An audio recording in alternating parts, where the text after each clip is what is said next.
Chapter 47. Of course, it was a difficult night for Mu Tongxue.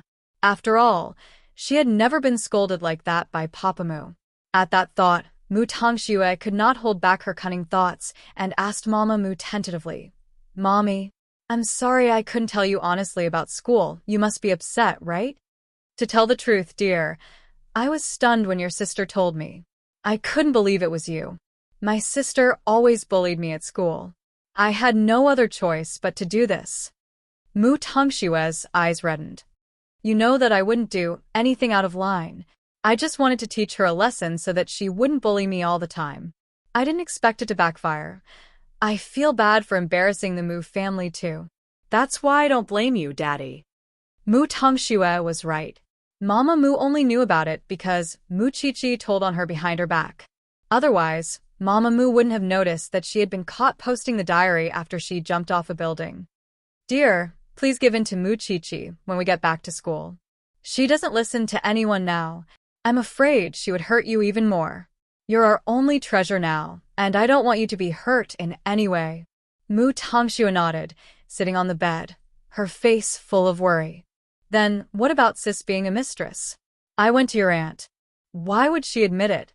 She said that Mu Qiqi sleeps at 9 every day, and I suspect that she's fooling around behind your aunt's back." Mama Mu sneered. "Even so, it's hard to prove their innocence. But we can't do anything to them now, since we don't have custody of your sister." Mu Tongxue did not ask further. She could only find out if she investigated on her own, and did her aunt trust Mu Qiqi that much?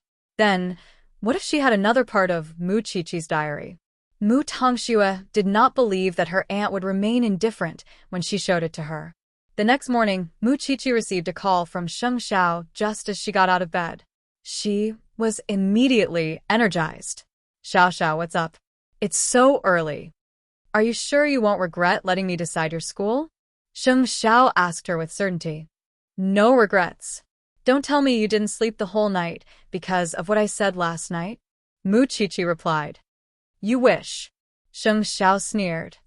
"I've already sent you the name of the school and the name of the department." After hanging up the phone sweetly, Mu Qiqi opened the inbox on her phone. When she saw the name of the school, she immediately jumped up from the bed. Did Xiao Xiao want her to enter his alma mater and become his junior? Senior? Junior? At that thought, Mu Qiqi promptly decided that she would follow in his footsteps. That was why Mu Qiqi went to school early in the morning. It was then that Mu Tongxue appeared near the little mansion with her backpack. She wanted to meet Suzy Pei in private. Mu Tongxue waited by the door just as Mama Mu did when the security guards refused to let her in. Suzy Pei would go out every day to buy groceries for Mu Qiqi, and she did a double take when she saw Mu Tongxue standing in the snow when she left the iron gates. Even so, she knew that it was not Mu Qiqi. Although they were twin sisters, their auras were completely different. Suzy Pei could tell who was Mu Qiqi and who was Mu Tongxue at once. That was why her expression was a little unnatural. The Mu family was really something. Did they not stop pestering her every day? That was why Suzy Pei was about to ignore her, but Mu Tongxue stopped her. "Auntie Pei, I want to talk to you." "You're not even going to school and waiting here just to talk to me." Suzy Pei smiled. "What are you trying to sow discord in front of me, Tongxue? Doesn't Auntie Pei know that sister is meeting a man?" Mu Tongxue asked Suzy Pei. "I told you that Mu Tongxue doesn't have time to meet strange men. How long are you going to slander her?" "Well, what if I have proof?" With those words, Mu Tongxue took out a few pages of Mu Qiqi's diary from her bag and handed it to Suzy Pei. "Auntie Pei, take a look at it yourself. I'm worried about sister."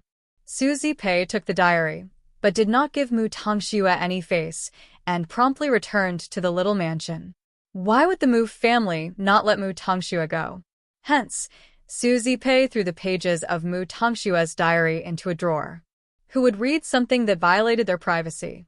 Mu Qiqi would definitely be upset if she knew. She was Mu Tongxue's only relative now, and would she not believe Mu Qiqi? Mu Tongxue was not confident that Suzy Pei would read it, and even guessed that Suzy Pei would know about it. That was why her trip was in vain. Still, it would be nice to tell Muchichi about it and see her reaction, even though she would feel terrible after entering the classroom. Look, White Lotus Mu is here. You still have the courage to come. Muchichi turned to Mu Tongxue, who gestured for her to go outside for a private chat. Muchichi rose to her feet and went to the corridor outside the classroom. Soon Mu Tongxue came out as well and said, I gave the rest of your diary to Aunt Zipei this morning while you were in school. That's why she's probably admiring what you wrote about holding a man's hand at home. Although Muchichi was a little flustered at those words, she maintained her composure. Mu Tongxue, do you know why you're called White Lotus Mu now? Because you only know how to hide in a dark corner and do shameful things, while insisting that you're innocent. That's not important. I just want to know who your sugar daddy is. Others might not believe it, but you and I both know that he exists. Mu Tongxue told Muchichi. Sister, I might not let go of that part of you in the future. Muchichi glared at her coldly, not bothered to waste words with trash. I'm looking forward to it too. What's Aunt Zipei's expression when she sees you after school today? Muchichi smiled when she saw Mu Tongxue's smug expression.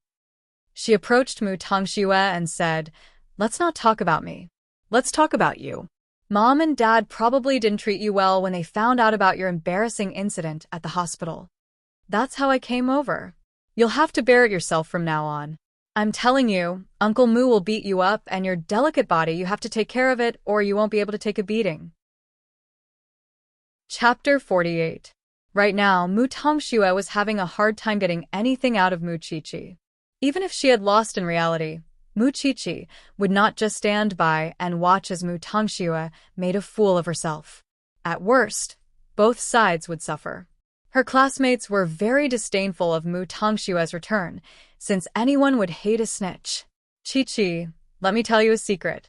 Many people in school have come up with ways to punish Mu Tongxue. It's going to be interesting when the time comes. Qian told Muchichi in private. White Lotus Mu, prepare to die. At that moment, Muchichi could not enjoy the joy of victory. She was worried that her aunt might have read her diary. Mu Tongxue knew that she was about to be pranked since she was used to seeing others pranking Muchichi. That was why she simply stayed behind her desk all day. When the bell rang, Muchichi quickly got into Old Lin's car, but on the way there, she texted Xing Xiao, who was overseas. Xiao. Mu Tongxue, I've shown my diary to Aunt Zipei. I'm afraid she would know what's on my mind. There was no response from Xing Xiao. Having no one to talk to, Muchichi could only keep texting him. Aunt Zipei must find it hard to accept. Still, Xing Xiao did not answer because he was in a video conference. Holding her phone, Muchichi mustered her courage and went up to Su Zipei timidly when she saw her at the gates of the little mansion. You're back? Let's eat. Su Zipei quickly gestured for her to put down her bag. Muchichi could not tell what Su Zipei was thinking. Aunt Zipei, what is it? Su Zipei asked. Muchichi shook her head. She did not have the courage to ask, and since Su Zipei did not react strangely to her, she quickly became a coward.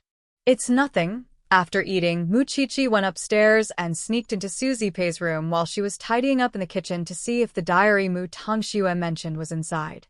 In the end, she found a few pages stuck together in Su Zipei's bedside drawer, but she could not take them away. When she returned to her room, Muchichi immediately wrote a few new pages. She tore them into pieces and stuck them together with cellophane tape. Then, when Su Zipei was taking a shower, she secretly replaced the diary in her drawer. She was not sure if Su Zipei had read it, but she would only feel at ease if she had it in her hands. She carefully protected her relationship with Xing Xiao because she knew that liking Xing Xiao was treason to Su Zipei. Perhaps she would only have the courage to tell Su Zipei that she liked Xiao Xiao after she entered the university. But now, she still felt guilty. How could she fall in love with her savior? Wasn't he biting the hand that fed him? There was no reply from Xing Xiao, and Muchichi's emotions were very complicated. Still, just as Muchichi was about to fall asleep in bed, Xing Xiao finally replied, If you're so scared, why did you continue? Holding her phone, Muchichi felt upset when she read those words. I'm scared, but I want to continue. It's fine even if my head bleeds. Then it was a long wait. Mu Qiqi fell asleep, and it was only when she saw Sheng Zhao's reply the next morning. Sleeping so late? Are you trying to get last place in the whole school? The man was talking about it again. Mu Qiqi giggled foolishly on her bed and got up to go downstairs to meet Su Zipei. Good morning, Aunt Zipei. Hurry up and have breakfast. I've received a notice from your school to attend a parent-teacher conference next Monday. Su Zipei told Mu Qiqi, her expression unnatural. Qiqi, Aunt Zipei thinks that I shouldn't go. I would only embarrass you if I went, and I know that Eton students are rich and powerful. Aunt Zipei, won't I be even more embarrassed if you put it that way? It's fine, you can go, or I'll be a student without a parent. Wouldn't that be terrible? Mu Qiqi stuck out her tongue at Su Zipei. Aunt Zipei is just like my own mother in my heart. There's no difference in status, and we can't compare. Su Zipei patted Mu Qiqi's head and nodded. All right, I'll be going. Mu Qiqi nodded. She heard everyone talking about the parent-teacher conference when she entered school.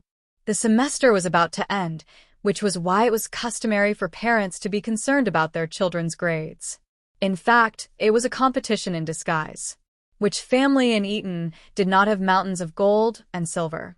And Mu Qiqi was special. Hence, Qian Qian propped her head on her hand and asked Mu Qiqi, "Who's coming from your family?" "I only have my aunt. What do you think?" Mu Qiqi retorted. "What about her?" Qian Qian gestured at Mu Tongxue with her chin. "She's none of my business," Mu Qiqi replied. According to Eton's tradition, every student's family is rich and powerful, wearing limited edition branded goods from head to toe. Qiqi, if your period comes, you might have to put up with some ugly looks. You know, being a rich person is just that realistic. Qian Qian reminded Mu Qiqi. Mu Qiqi knew that Su Zipei would only be humiliated if she came to the parent-teacher conference. Moreover, how could she bear to let her aunt be humiliated? Mu Tongxue was well aware of Mu Qiqi's predicament. Hence, she approached her after class and asked, "Sis, don't tell me you're asking Aunt Zipei to help you attend the parent-teacher conference?" Mu Qiqi turned to look at Mu Tongxue with a none-of-your-business expression. "My parents would be there too. It's a pity that you're no longer in the Mu family's custody and you can't represent yourself. If you really ask Aunt Zipei to attend, I'm afraid it's not appropriate. You know she's been poor all her life. She'd make a fool of herself if she goes on stage." Mu Qiqi glared at Mu Tongxue before shouting loudly in front of the entire class, "Shut your filthy mouth and return to your seat. Don't let me see you. Cooperate, okay?" Mu Tongxue said nothing else and turned to return to her seat. After all, Mu Qiqi really had no one to help her attend the parent-teacher conference. How embarrassing would that be? Therefore, Mu Tongxue smiled coldly. Since she had left the Mu family so casually, she would have to bear the price. Mu Qiqi hesitated at Mu Tongxue's words. It was not that she despised Su Zipei's family background, but she was worried that other parents would embarrass Su Zipei. She did not want someone she cherished to suffer. Even so, she could not live without a parent. Chapter 49. Let your aunt go, and she has to go. But Mu Qiqi was very worried that Su Zipei would be mocked by others, especially Mama Mu. She did not want her aunt to suffer such humiliation. Leave the rest to Jingyun. Would Jingyun spare her aunt a few days' worth of mockery? Mu Qiqi knew very well that the elegance and composure of nobles emanated from their very bones, while Su Zipei's aura was very simple. Even if she did not know how it would turn out, she could not do without her parents. Qian Qian seemed to have noticed her friend's distress and so told her, "What's wrong with letting your aunt attend? What's the point of being richer now? If you're afraid of being bullied by White Lotus Mu, I can tell my parents to take care of your aunt." Mu Qiqi could not help smiling at that. "It's good enough that you're so considerate. I'll think of something myself." In fact, Qian Qian was right. At most, if someone bullied her aunt, she would fight them to the death. In the evening, Mu Qiqi returned home after class to find that the stylist arranged by Jingyun had arrived at the little mansion and was now changing Su Zipei's appearance. "You're back, Qiqi?" Su Zipei was sitting on the sofa, letting the stylist trim her hair. And what are you doing? Young Master Sheng told me not to embarrass you at the parent-teacher conference. So he arranged for these designers to help Aunt Zipe. They will also teach Aunt Zipe a lot about fashion, so you don't have to worry when the time comes. Su Zipe smiled at her. Young Master Sheng has been very kind to us. That's why she's so obsessed with that man, Mu Qiqi thought. You guys continue. I'm going upstairs to do my homework. With those words, Mu Qiqi grabbed her bag and went upstairs. Then, she took out her phone and texted Sheng Xiao. Xiao, are you really going to change your aunt? In just a few days? Sheng Xiao did not reply to Mu Qiqi when he received the message. Judging from the little one's excitement, she must be looking forward to the parent-teacher conference in a few days. Seeing that Sheng Xiao was not giving up, Mu Qiqi decided not to be discouraged. If worst came to worst, she would do her best to protect Su Zipe if she was bullied. Mu Qiqi did not know when Sheng Xiao would be back, so she brought the blueprints to a professional craftsman over the weekend and used the pocket money she had saved to have the craftsman teach her how to make it. She didn't need the cufflinks to be exquisite, but they had to be unique in this world. 3 days later, Su Zipe had completely changed her appearance. Her long, silky hair had turned into a short, fluffy hairstyle, accentuating her exquisite facial features. With her perfect makeup, Mu Qiqi could not help but be surprised. There was indeed a huge difference after a woman put on makeup. Next was her style of dressing. In the past, Su Zipe was very thrifty, casual, and simple. But now, there was someone who matched her clothes and put them in the wardrobe. She would never make a mistake again. In other words, from head to toe, even from her behavior, Su Zipe was like a noble from the British royal family. Auntie, I don't even recognize you. Mu Qiqi could not help exclaiming when she saw Su Zipe's transformation. Then, a slender figure walked behind Mu Qiqi and held her wriggling shoulders. Why are you so excited? Mu Qiqi turned and almost jumped when she saw Sheng Xiao. Fortunately, Su Zipe was there, and she held back and did not lunge at him. Brother Xiao, why are you here? To check the results. Sheng Xiao was still tired, and the plane had just landed. Still, he couldn't care less about anything else as he missed the little one, and went to the little mansion first. Then, Sheng Xiao studied Su Zipe from head to toe with a sharp gaze. Not bad. Yes, Aunt Zipe. You'll definitely be the prettiest tomorrow. Mu Qiqi sighed in awe. But Xiao, no, I mean Brother Xiao, what if someone else hits on you? Stay aloof the whole time, and look at others as if I'm looking down on all of you. Don't respond to what others say, especially Mama Mu's provocations. Remember, everyone but you will be a joke tomorrow. Not to mention Su Zipe, even Mu Qiqi felt her blood boiling after hearing that. Of course, Mu Qiqi and Su Zipe were complementary, and Su Zipe could not do without Mu Qiqi's cooperation. And you. Sheng Xiao turned to look at Mu Qiqi and told her, you must look at others with the attitude of, my aunt is so noble and cold. You must hold back if you can't accept it. You must remain calm even in the face of Mu Tongshue's provocation, and radiate calmness from your bones. Mu Qiqi nodded at that. I understand, Brother Xiao. If that's the case, I'll watch your performance tomorrow. I'm going back to the Sheng family. In just a few short minutes, Sheng Xiao was about to leave when Mu Qiqi stopped him. Do you want to eat before you leave? There's something else.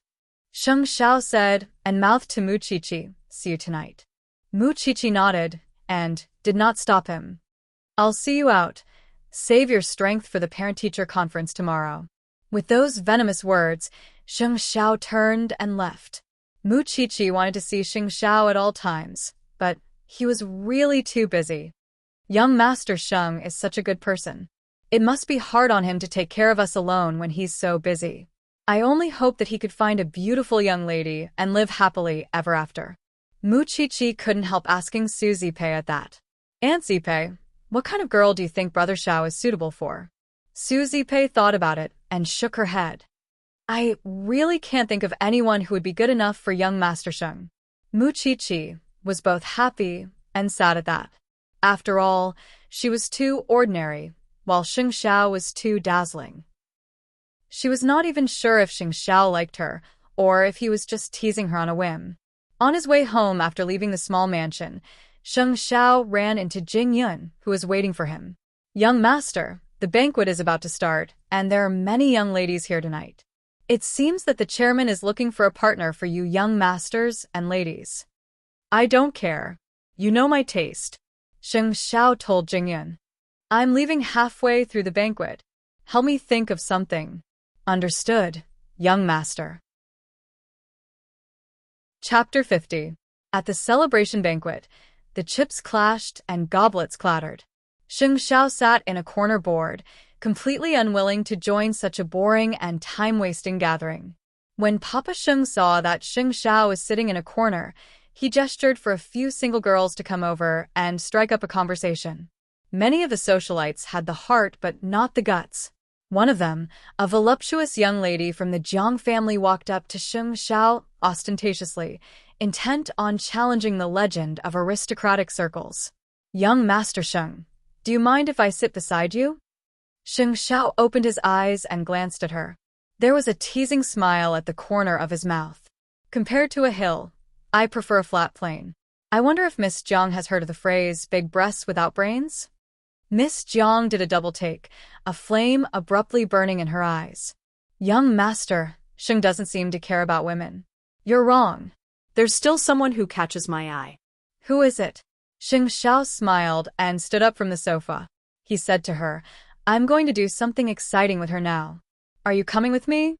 Miss Jiang's expression was complicated and distressed. There was no one like Xing Xiao who was unrestrained and unafraid of offending anyone. But it was precisely because of his terrible character that he attracted a lot of attention. In the end, Xing Xiao went to Jing Yun's side, because he knew that Jing Yun had informed Papa Mu that Xing Xiao must leave at once. Nonetheless, when they left the hotel, Xing Xiao told Jing Yun, "Get out of the car.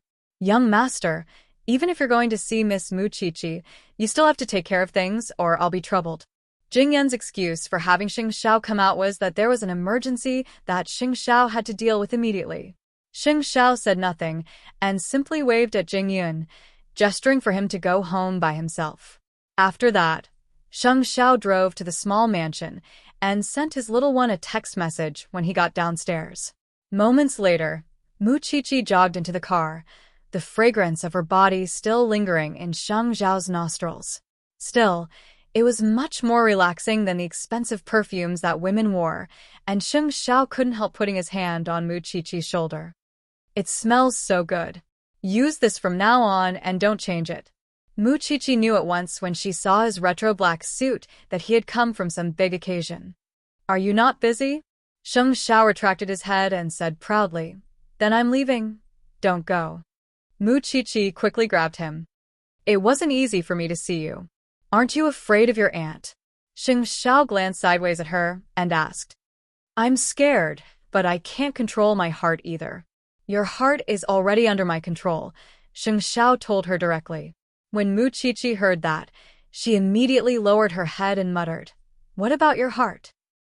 Pretending not to hear it, Xing Xiao leaned on Mu Qiqi's shoulder and closed his eyes to rest. Mu Qiqi did not ask further, because she knew that it was one-sided. She wanted to like him, and even if he did not respond, her heart would not change.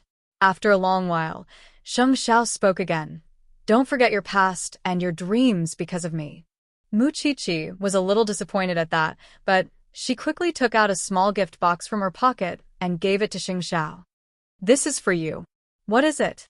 Xing Xiao took it and opened it to see that it was a cufflink. He looked very used to it. "I made it myself," Mu Qiqi added. Xing Xiao simply put it in his coat pocket and said nothing else, turning to Mu Qiqi. "Go back. Your aunt will come looking for you later." "Xiao Xiao, aren't you afraid?" Mu Qiqi sat in the car and did not move. It was then that Xing Xiao reached out and hooked his arm around her neck, pulling her closer. "I've told you before. Don't think about getting out alone since you dragged me into hell." "I didn't want to get out alone," Mu Qiqi said, feeling wronged. "But I don't dare to ask anything from Xiao Xiao. I can only be careful." Perhaps drunk, Xing Xiao simply picked Mu Qiqi up and placed her on his lap. Mu Qiqi did a double take. She had never sat on Xing Xiao in such a position. Even so, they could clearly feel each other's warmth. Mu Qiqi could also smell the scent of red wine on Sheng Xiao's body. You drank? Xing Xiao was about to say something when he saw someone passing by the woods. He quickly put Mu Qiqi back on her seat and said to her after the person left, "Go back. I'll come back tomorrow night." Okay. Mu Qiqi nodded. Then, she opened the door and got out of the car. She watched as Xing Xiao drove away, feeling complicated and upset. It was clearly shameful, and she had to be careful. Why did she plunge headfirst into it? Soon, Mu Qiqi returned to her room. Xing Xiao did not react even after she gave him the gift. He probably would not like something made by a child like her. In fact, she would not know that Xing Xiao parked his car by the roadside after he left the little mansion. He took out a small box from his coat and touched the cufflinks inside. After all, it was the first time Xing Xiao had received something made by someone else since he was a child. Although the design of the cufflinks was not very impressive and even looked adorably ugly, Xing Xiao put them in the pocket of his suit, close to his heart. The next day, when Mu Qiqi went downstairs, Suzy Pei was ready to go to Eton to make Mu Qiqi proud. Mu Qiqi quickly gave her a thumbs up when she saw that Suzy Pei was dressed in luxury goods. "You're so beautiful today. It's good that you like it, but it's too expensive, and I'm afraid I'll break it." "Don't be nervous, Aunt Pei. Just do as Xiao, Brother Xiao said last night," Mu Qiqi told Suzy Pei. "Don't worry, it won't break."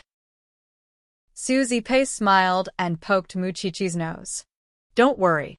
I know what to do. I won't drop the ball when it matters." Mu Qiqi made an okay gesture and left the little mansion with Suzy Pei after breakfast.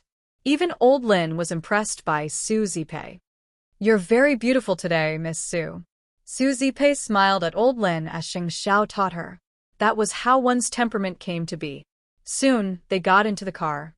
Still, Mu Qiqi, who had just told Suzy Pei not to be nervous, was now nervous herself. Chapter 51. When they arrived at Eton's gates, Suzy Pei and Mu Qiqi got out of their respective cars and walked side by side towards the gates.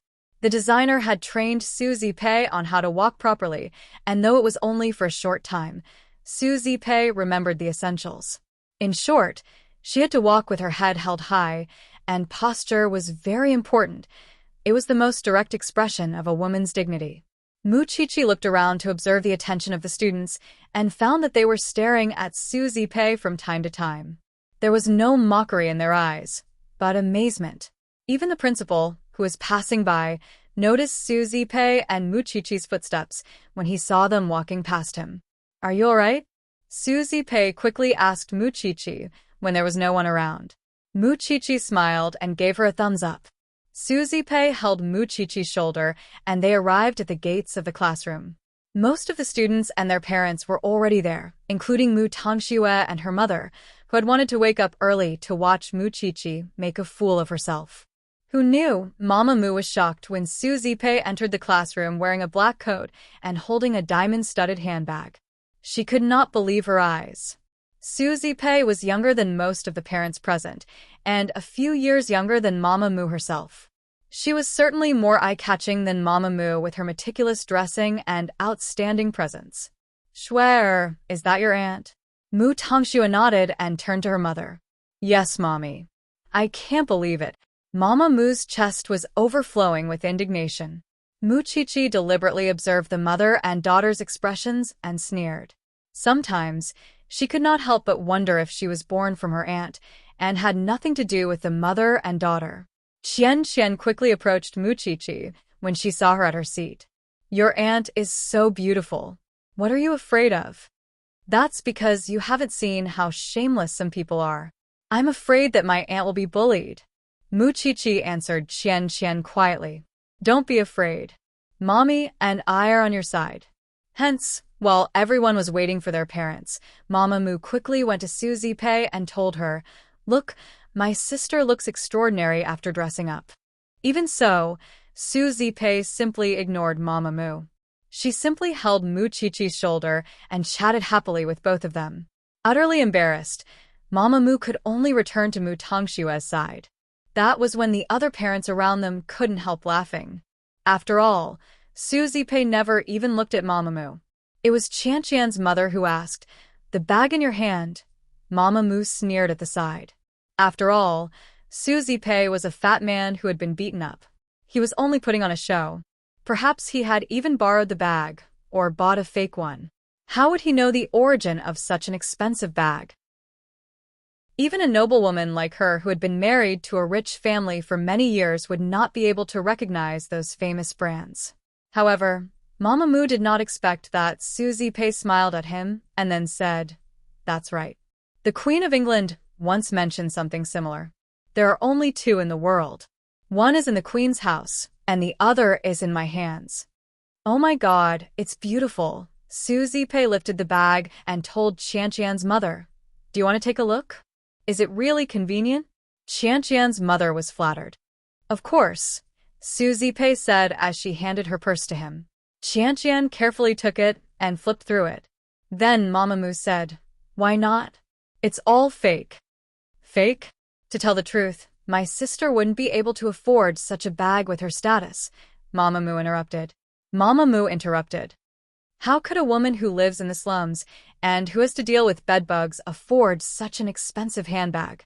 "Don't forget where you come from before you talk about me," Su Zipei retorted softly. "Are you going to tell everyone that you come from the slums too?" Mama Mu's face reddened at once. "If you could marry into a rich family, why can't I?" Su Zipei asked in return. "Or do you feel uncomfortable because I'm younger and prettier than you?"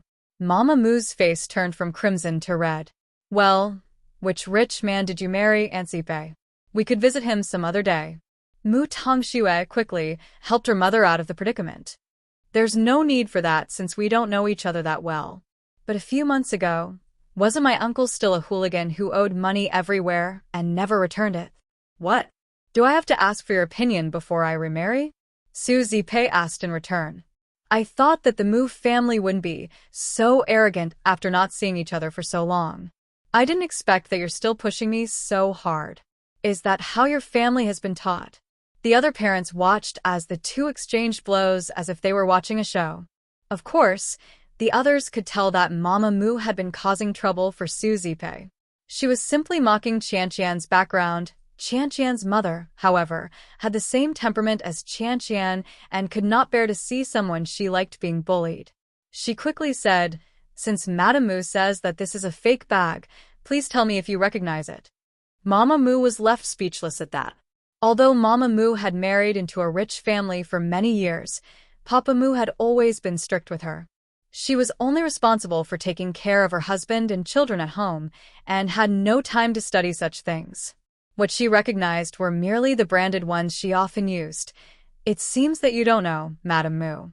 But how do you know that it's a fake bag?" "Zipei knows that I'm usually too concerned about my children to pay attention to such things." "Then why would you mock someone else for a fake bag?"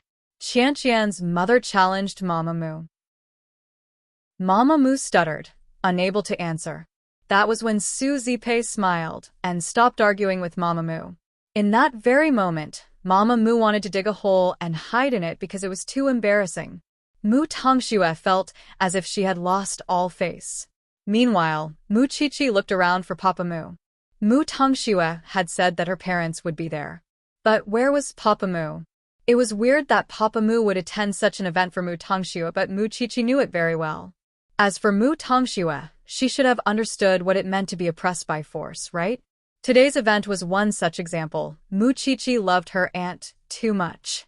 Because of that, Su Zipei was completely calm in such an occasion, and her aura did not lose out to the others.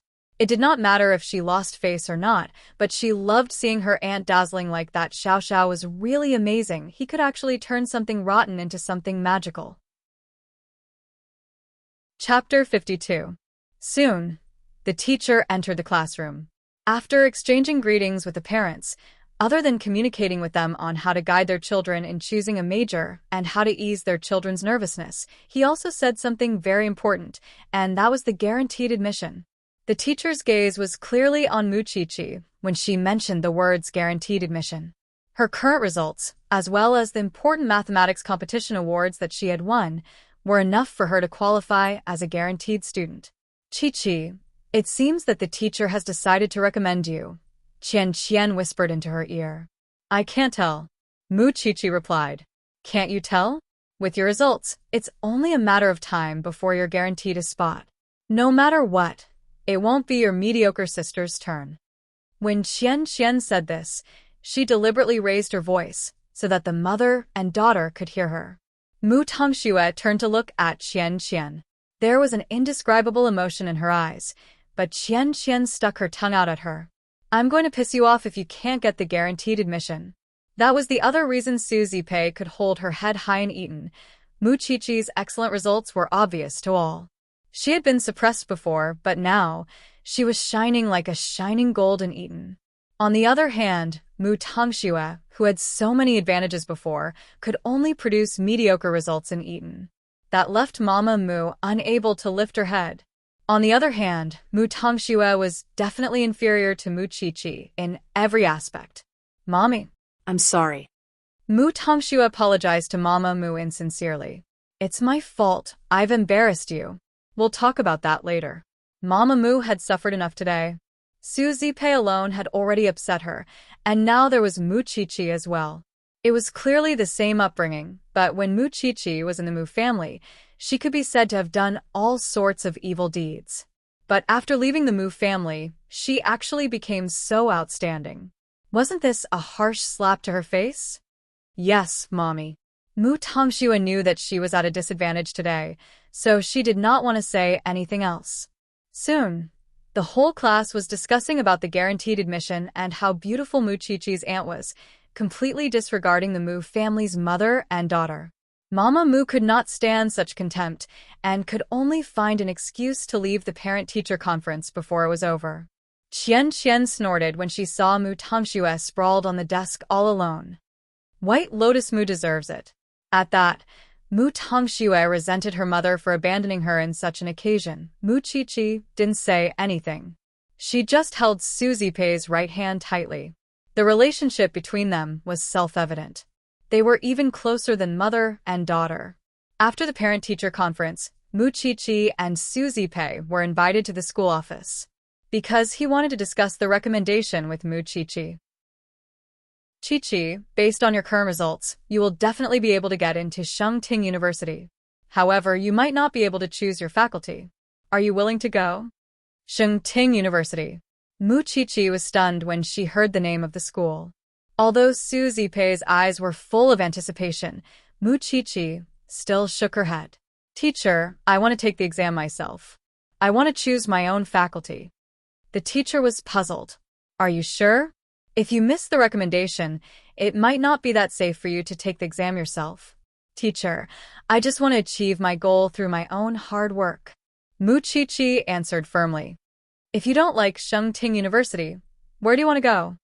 It's not that I don't like Enchanting University. I just want to prove myself. Mu Qiqi corrected herself. I'm letting you down. Actually, I expected it. Since you have made up your mind, I won't force you. Good luck, Qiqi. Mu Qiqi nodded. When Xing Xiao spent the whole night looking for the faculty for her, she had already decided to try her best to get into that faculty. So, Mu Qiqi did not want the recommendation. When they left the teacher's office, Su Zipei asked Mu Qiqi pitifully, What if I make a mistake? Aunt Zipei, can you trust me? Moreover, this is my own life. I will try my best to plan it well. All right. Su Zipei nodded. No one noticed that Mu Tongxue was pretending to knock on the door, but was actually eavesdropping on them. Unexpectedly, Mu Qiqi was so confident that she wanted to get into Enchanting University by herself. Did she think it was that easy? No matter what, she must get the recommendation. Not only because she wanted to get into the best university, but also because it belonged to Mu Qiqi. No matter what, Mu Qiqi and Su Zipei were in the limelight in this parent-teacher conference. Mu Tongxue was even mocked by others. Qian sighed when she thought of Mu Tongxue being alone in the parent-teacher conference. I have never seen a mother like this. She threw her daughter here as a shield when she lost face. How could she do that? You are lucky that you left the Mu family. No wonder Mu Tongxue is a psychopath. No one in the Mu family is normal. She has no sense of responsibility at all. She's been like this ever since she married into the Mu family. Her husband is strict, and she has no opinions of her own. Mu Qiqi answered Qian. She can sacrifice her daughter for her own benefit. Well, Mu Tongxue isn't having a good time in the Mu family either, of course. Mu Qiqi thought that Mu Tongxue had to bear all the negative emotions of the family after she left the Mu family. Did Mu Tongxue think that she could become the darling of the family? Mu Qiqi understood everything, and the first thing she did after school in the evening was to text Xiao, telling him everything that happened in the parent-teacher conference today. I've never been so excited. I feel like I'm floating when I see you shining so brightly, Auntie Pei. Knowing the little one's pride, Sheng Xiao smiled devilishly. Remember to repay me. I'll repay you then. Then, Mu Qiqi told Sheng Xiao about her rejection of the recommendation. I think I'm a little silly, but I still want to rely on myself. You have the ability. Sheng Xiao replied simply. Xiao, I want to see you now. I feel happier than I have ever been. Mu Qiqi typed as she got out of the car. It was only then that she noticed that Sheng Xiao's car was parked outside the little mansion. Chapter 53. Xiao. Brother Xiao. At the moment, Sheng Xiao was sitting in the living room, flipping through the television as he pleased. Wash your hands. It's almost time for dinner. Su Zipei came out of the kitchen and told Mu Qiqi, who had lunged at her, before turning to enter the kitchen. Mu Qiqi walked up to Sheng Xiao, seizing the opportunity to hold his right hand. But she let go a second later, afraid that Su Zipei would notice. I'm going to change. Sheng Xiao gestured for her to hurry with his chin, his eyes unconsciously showing a hint of indulgence. Soon, Mu Qiqi changed and went downstairs. Su Zipei had already prepared the cutlery, and Sheng Xiao sat down at the dining table. Thank you so much, young Master Sheng. If it wasn't for you, our Mu Qiqi would have been bullied. Su Zipei thanked Sheng Xiao even as she took a seat. Look at you. You spend money and work hard. We really don't know how to repay you. It's fine. Mu Qiqi can pay me back in the future. Sheng Xiao replied nonchalantly. On the surface, it sounded as if he was waiting for Mu Qiqi to grow up and work. Still, only Mu Qiqi and Sheng Xiao knew the meaning behind his words. That was why Mu Qiqi blushed. To hide her blush, she had to bury her head in her bowl and pretend to be hungry. This child eats slowly. Sheng Xiao tilted his head and looked at Mu Qiqi. He smiled and continued eating. After a while, Mu Qiqi finished eating and quickly said to the two of them, I'm done eating. I'll go upstairs to study. Young Master Sheng, please don't forgive her. You've spoiled her rotten. It's good that she's spoiled. Sheng Xiao said with a hidden meaning. I've told you before that I hope she can do whatever she wants in Jianchuan. That's not right. You're going to get married and have children, and you can't stay by her side forever. You've done enough for us, young Master Sheng. I have nothing else to ask for, and I'm willing to work like a horse for you in the next life. Sheng Xiao did not reply. In fact, the answer in his mind was that he did not want to work like a horse in the next life. That was too far away. All he wanted was Mu Qiqi, and nothing else. Soon, Sheng Xiao finished his meal and left. Because it was still early, he went back to Huangyao to settle his own business first. At around 9 o'clock, he returned to the small villa. Mu Qiqi quietly left the house after receiving Sheng Xiao's message. After Mu Qiqi got into his car, Sheng Xiao drove her away from the small mansion. This time, the two of them did not go to an amusement park or a small forest.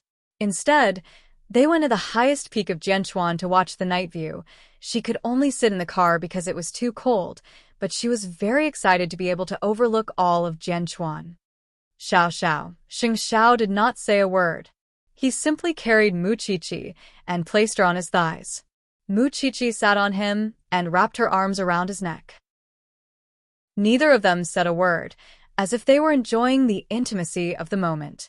Once you get into Enchanting University's engineering faculty, I'll prepare a place to welcome you outside the campus, Sheng Xiao suddenly said after a while. You mean?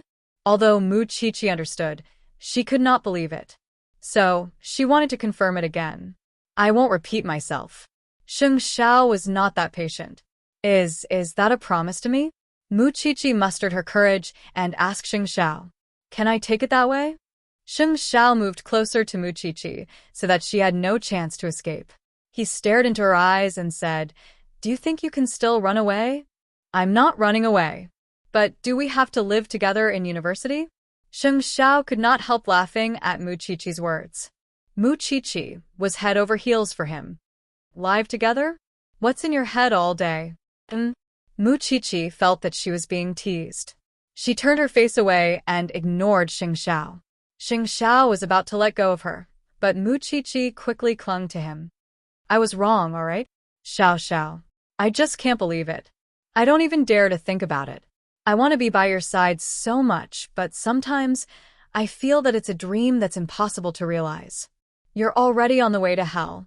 What's there to be afraid of? Sheng Xiao asked Mu Qiqi teasingly. You're already bad. Do you think that the outcome would be different if you hold back? Mu Qiqi thought about it and nodded. You're right. The cold wind was blowing against her face. It was bone-chilling, but Sheng Xiao's kiss made Mu Qiqi's entire body heat up. She liked Sheng Xiao so much.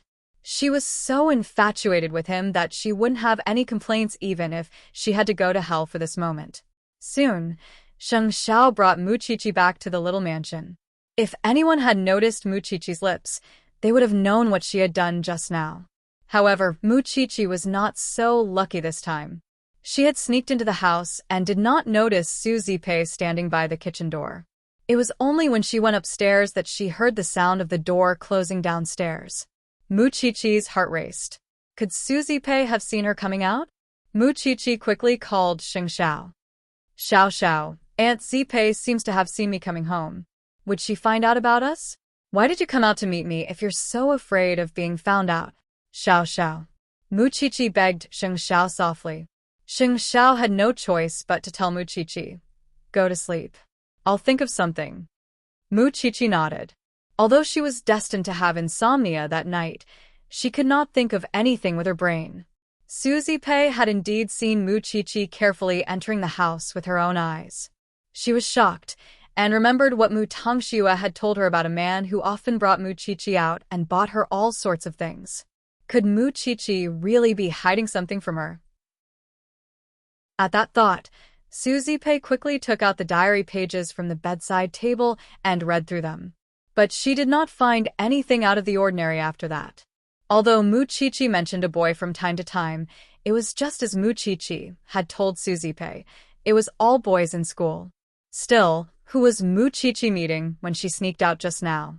Sheng Xiao had just appeared in the afternoon, which was why it could not be him. Could Mu Qiqi really have a sugar daddy? That was impossible.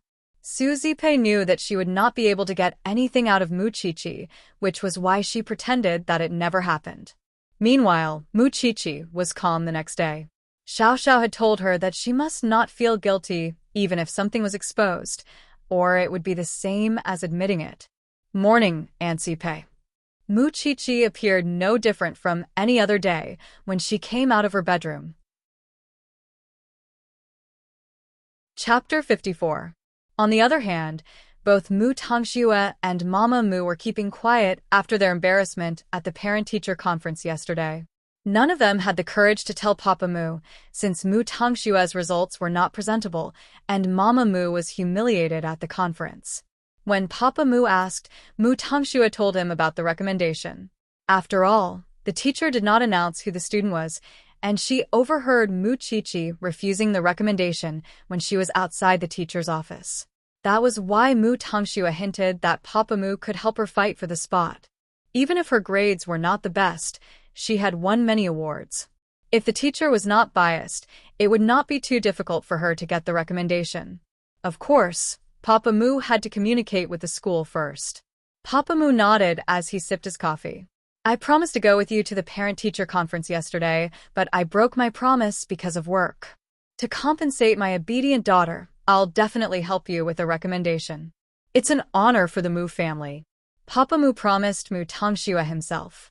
He even called his secretary and asked him to make sure that Mu Tongxue got the recommendation. Mu Tongxue was secretly delighted. Thanks, Dad. In fact, everyone believed that Mu Qiqi would be the one to be recommended. If Mu Tongxue was the one who got it, she would feel that she was stealing something that belonged to Mu Qiqi. No one would know that Mu Qiqi refused the recommendation herself. After all, Mu Qiqi would be scolded for being virtuous. On the other hand, after Mu Qiqi left the house, Su Zipei quietly entered Mu Qiqi's room. She rummaged through the place where girls hid their secrets, but did not find anything suspicious. However, she saw that the sapphire hair ornament and the Christmas gloves were left on the desk. She did not pick them up. Of course, she did not have any impression of those things. Could those be the gifts from that man? Su Zipei did not move and left Mu Qiqi's room so that she would not notice. But Mu Qiqi knew very well that if Su Zipei really saw her coming home last night, she would definitely go to her room to check on her. However, Mu Qiqi chose not to react because Sheng Xiao had already prepared a countermeasure for her. However, she might not be able to sneak out at night to meet Xiao Xiao for the next few days. In the school, the topic of guaranteed entry was still being discussed. There were many people who were eager for those places, but Mu Qiqi had already rejected them herself. Papa Mu's secretary had visited Eton 3 times, hoping that the school would fairly evaluate Mu Tongshue's recommendation. Although the teacher did not like Mu Tongxue, she still checked her personal information impartially. Indeed, she was recommended by Shengting University. The Mu family only hoped that Eton would not be biased against Mu Tongxue because of Mu Qiqi, since the academy had stopped her from entering Eton before. Papa Mu's secretary used that as an excuse to ask the school to reconsider. In the end, the school relented. Either way, the recommendation still depended on the National Education Department's review, which was why recommending Mu Tongxue now was not a big deal. The teacher recommended Mu Tongxue reluctantly, but at the same time, she had greater hopes for Mu Qiqi. She hoped that Mu Qiqi would do well. As such, the teacher gave Mu Qiqi a heads up, and Mu Tongxue was already on the list of recommended spots. Mu Qiqi was uncomfortable, but she was the one who rejected it, and she had no right to be upset. Moreover, Su Zipei noticed her going out last night, which left Mu Qiqi depressed. She did not know if she could see Xiao Xiao that night. In the evening, Mu Qiqi returned home from school, but did not see Old Lin's car when she stepped out of the school gates. Mu Qiqi was about to call Old Lin when she saw Sheng Xiao's call. Same place. Waiting for you. Sheng Xiao was referring to the same place where he had camped Mu Tongxue.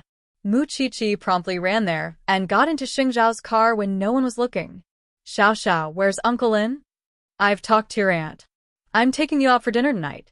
Sheng Xiao told Mu Qiqi. Mu Qiqi was delighted to see Sheng Xiao. She thought she would not be able to sneak out at night to meet Xiao Xiao anymore.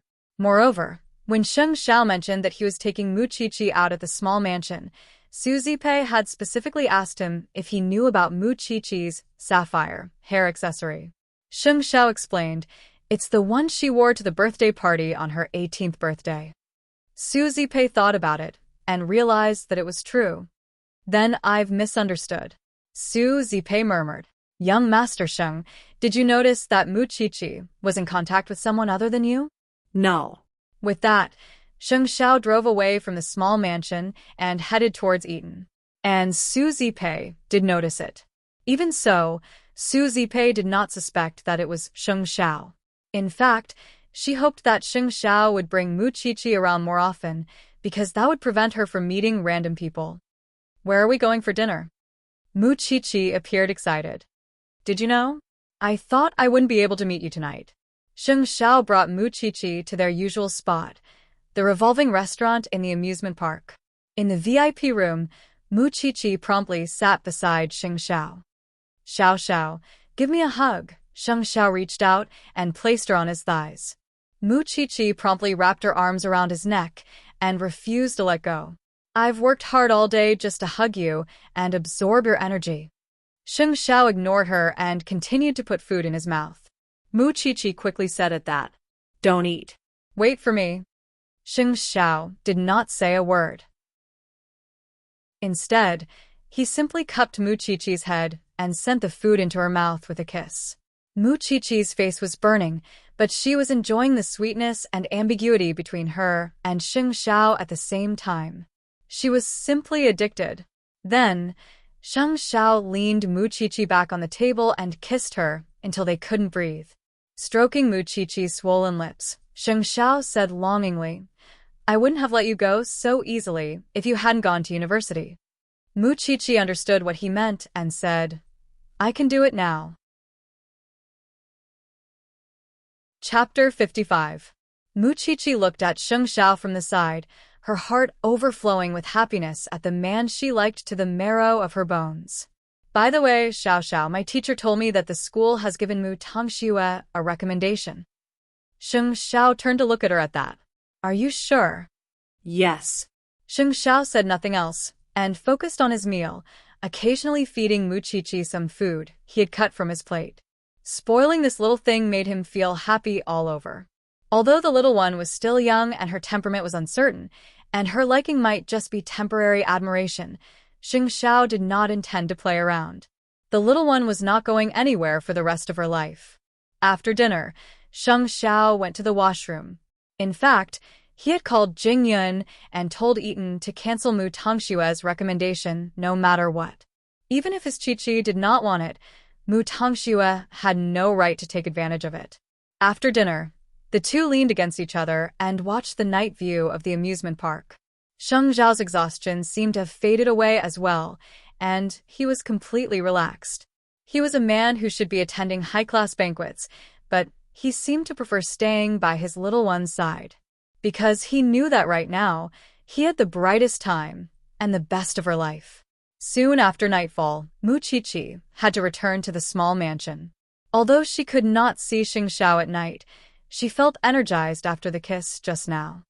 "Good night, Xiao Xiao." Sheng Xiao did not let her go at once, but hooked his arm around her waist and pulled her closer before whispering seductively into her ear, "Hurry up and go to college." Mu Qiqi knew what that was and quickly freed herself from his arms, running all the way back to the small mansion. Sheng Xiao followed her, and they stayed in the mansion for a few minutes before returning to the Sheng residence. That was why Suzy Pei was even more at ease. When they reached home, Sheng Xiao found his mother sitting in his room, holding the cufflinks Mu Qiqi had made. He quickly snatched it and put it back into the box. "Since when did you learn to take things without asking, Mom? Where did you get this cheap thing? You're still treating it like a treasure." "A child gave it to me." Sheng Xiao put the cufflinks in the drawer and turned to his mother. "What's the matter? You haven't been around at night recently." "Your father can't find you," Mama Sheng replied. "Eighth brother, it's time to think about your life." Sheng Xiao sat on the sofa and leaned back. "Mom, to tell you the truth, I like men." Mama Sheng was stunned when she heard that. "What nonsense are you talking about? I will definitely get married before I turn 28. You don't have to rush me anymore." Sheng Xiao answered Mama Sheng subconsciously. "Are you satisfied now?" Mama Sheng nodded in satisfaction. "That's more like it. Your father has something to discuss with you and your brothers. Pack up and go." Sheng Xiao nodded. After Mama Sheng left, he took out the cufflinks from the drawer and studied them carefully. There were piles of diamonds at home, but he just had to like such a broken toy. Perhaps he was born to like being abused. In the small villa, Suzy Pei did not ask Mu Qiqi about what happened last night. Mu Qiqi also pretended that nothing happened and pretended that she did not know anything. Suzy Pei wanted to ask, but she was afraid of hurting Mu Qiqi. Until 2 days later, before Mu Qiqi went to school, she took out a gift box from her back and gave it to Suzy Pei. "Happy birthday, Auntie Pei." Suzy Pei looked at the box in surprise and asked Mu Qiqi, "Thank you, my Qiqi. Open it quickly. I went out late at night to choose this gift. I went to many places with Qian. See if you like it." After hearing Mu Qiqi's words, Suzy Pei suddenly remembered that Mu Qiqi came back very late a few nights ago. Could it be that she was preparing a birthday gift for her? Was it that night 3 days ago? How did you know? Mu Chi-Chi pretended to be surprised. I saw you coming home. Susie Pei was relieved because Mu Chi-Chi did not go out to meet a man. She was preparing a birthday gift for her. Moreover, Mu Chi-Chi did not go out except to eat with Xing Xiao. How could there be a strange man? Mu Chi-Chi smiled and helped Susie Pei open the gift. She saw a cherry blossom brooch and held it in her hand, unable to put it down. Chi-Chi gave it to me. I would like it no matter what. Mu Chi-Chi felt sorry for Susie Pei because she did not dare to take the risk and tell her about Xing Xiao. She was afraid that her aunt would object and stop her. Apart from that, she would do anything for Susie Pei. That morning, Susie Pei was very touched and Mu Chi-Chi was very happy. But when they arrived at school, Mu Tongxue stood at the door of the classroom with a face full of hatred. She glared at Mu Chi-Chi. I have something to say to you. Say it here. Mu Chi-Chi did not want to give Mu Tongxue a chance to play tricks. Sister, are you sure you want to say it here? Mu Tongxue's eyes were cold, as if she was provoked. Mu Chi-Chi nodded and did not show any weakness. Do you think we need to be so polite with each other? All right. Mu Tongxue turned away and appeared to be calming her emotions. Then, she suddenly asked Mu Chi-Chi, You're the murderer of Grandma. How much more do you want to hurt the Mu family? It's fine if you don't want the recommendation, but why are you stopping me from getting it? What nonsense are you talking about? Mu Chi-Chi retorted. You dare say you didn't kill Grandma? You're a murderer. The Mu family chased you out of the family because you killed Grandma. Do you dare to admit that? Mu Tongxue was completely hysterical when she said those words. She had probably reached the limit of her endurance and was suppressed to the limit by Mu Chi-Chi. The recommendation that was almost in the bag was gone just like that. If it was not Mu Chi-Chi's doing, what else could it be? At worst, they could just fight to the death. She was having a hard time at home anyway, and they might as well suffer together. The students crowded around Mu Tongxue because of what she said. What are you looking at? Mu Chi-Chi is the murderer. She killed her own grandma. Is this your true face? Mu Chi-Chi asked in return. You're finally taking off your mask? So it turns out that the weak young miss can also yell and shout, and also look at others with a malicious gaze. She can also be angry? I thought you wouldn't lose your temper for the rest of your life. Mu Chi-Chi, I've had enough of you. Mu Tongxue said agitatedly. What right do you have to take away what belongs to me? What belongs to you? Mu Chi-Chi retorted. You're too confident. I don't care. You murderer, I'll tell the whole world that you killed Grandma. Mu Tongxue was completely out of control now. She wanted to blow up the matter that Papa Mu had tried so hard to suppress, and she wanted Mu Chi-Chi to have no place in school. Chapter 56.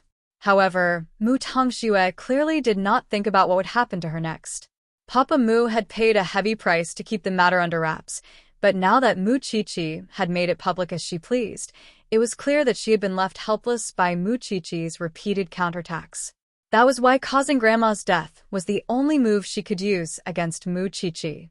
Still, she had clearly misjudged the present situation. It was not because Mu Chi-Chi was afraid that Grandma Mu's death would be exposed. After all, Xing Xiao had warned Mu Chi-Chi many times that the Xing family had lawyers who could deal with Mu Tongxue. That was why Mu Chi-Chi did not feel any fear at all. Instead, she smiled at Mu Tongxue. Mu Tongxue, you should prepare to collect your own corpse now that you've exposed the matter. I'm going to tell the world that you killed Grandma. Mu Tongxue insisted stubbornly. By then, more students were gathering around them, but Mu Chi-Chi was not fearful of being accused at all. She even smiled. You're saying that I killed Grandma? Well, I've been wanting to call the police for a long time and have them investigate the matter. I'll have Aunt Zipei call the police now. Since you want to make a big deal out of it, no one would be able to get away scot-free. With those words, Mu Chi-Chi whipped out her phone and called Susie Pei. Aunt Zipei, Mu Tongxue has exposed what happened to Grandma. Let's call the police. Mu Tongxue, on the other hand, was frightened when she saw that Mu Chi-Chi was not at all fearful because she could feel the panic after getting into trouble. She had thought that Mu Chi-Chi would run away in fright, but Muchichi's reaction was completely unexpected. Aunt Zipei has called the police. Mu Tongxue panicked when she saw Muchichi raise her phone. Call the police then. Everyone in the family knows that you killed Grandma anyway. At those words, Muchichi inched forward and glared at her sister. Do you have proof? There were only 2 of us in the room. I saw you feed Grandma the medicine with my own eyes. You said it yourself. There were only the 2 of us in the room. Your ability to pretend to be innocent is obvious to everyone. I clearly remember that when you fed the wrong medicine, your panicked expression was almost the same as now. With that, Muchichi smiled at Mu Tongxue. We've already prepared a lawyer. Since you've blown things up, the lawyer will go to the Mu family later. Mu Tongxue paled when she heard that the lawyer was going to the Mu family. Since the matter has already been exposed, then it won't be that easy to wrap things up. The whole city will know about the Mu family's scandal very soon. By that time, the shares of Mu Group will fall. I'm not in the Mu family anymore, so it doesn't matter. But what about you? Mu Tongxue stumbled and lost her footing, falling awkwardly onto the ground. Meanwhile, Muchichi sneered and turned to face the surrounding students. I'm sorry, everyone. It's just a family scandal. However, everyone will know about it through the news in the future. So I won't explain any further. With that, Muchichi walked out of the crowd, with Qian following her not far behind. Qian jogged to catch up with Muchichi, and could not help asking along the way, and here I was wondering why you 2 sisters were like fire and water. So it's because of Grandma. She's framed me for too many things, and this incident is the trigger for everything. Your sister is a pervert from start to finish. Qian said, expressing her own feelings. Muchichi laughed coldly and calmly sent Xingxiao a text message when she sat down in the classroom. Meanwhile, Mu Tongxue was dumbfounded. She realized that she had been too impulsive and caused a disaster. What should she do now? At that very thought, she quickly called Mama Mu, her voice clearly tearing. Mommy, I've caused trouble. Mama Mu was shocked too when she heard Mu Tongshua's words. Fortunately, it was only spread within the school, and the matter was not blown out of proportion. Mama Mu thought that as long as Muchichi did not pursue the matter could be suppressed before Papa Mu found out. What are you spacing out for? There's no one else but your sister can save you now. Hurry up and beg her not to blow things up. Your father would skin you alive if he finds out. Why are you so impulsive, dear? Begging Muchichi? Wouldn't that be worse than killing her? Still, Mu Tongxue shuddered at the thought of Papa Mu's face. She dared not think about anything else and promptly headed for the classroom. It was already time for class. Mu Tongxue walked to Muchichi's side and reached out to grab her arm. Sis, I was too angry just now and said something I shouldn't have. I apologize, please forgive me. Muchichi nodded. Muchichi freed herself from Mu Tongshue's grip and asked her in return, Didn't you say that you couldn't take it anymore? Didn't you say that I killed Grandma and that the whole family knows? What? Now you realize that you said something you shouldn't have? Sis, I really didn't mean it. Please forgive me. Forgive? Muchichi shot to her feet at that and glared at Mu Tongxue. You're going to be in big trouble, and you're begging me for forgiveness now? However, I haven't forgotten how your little sister was able to deal fatal blows to me with every single move she made. I don't care what the Mu family wants. I don't care either. But Mu Tongxue, you keep challenging my bottom line. Do you really think that I'm still the same Muchichi you bullied and took the blame for half a year ago? I must get justice for Grandma's death. Either you admit that you killed her, or get the hell back to your seat. Don't try to frame me and apologize to me at the same time. You're so hypocritical it makes me sick. Do you understand? Mu Tongxue was really frightened this time, and did not know what to do at all. Muchichi would not budge at all. She could only hide in the washroom and call her mother. Mommy, sis won't budge. She said that she's going to get to the bottom of this. Mommy, what should I do? Don't panic. I'm coming to get you, and I'll bring you to your grandfather. He loves you the most, and he would definitely protect you.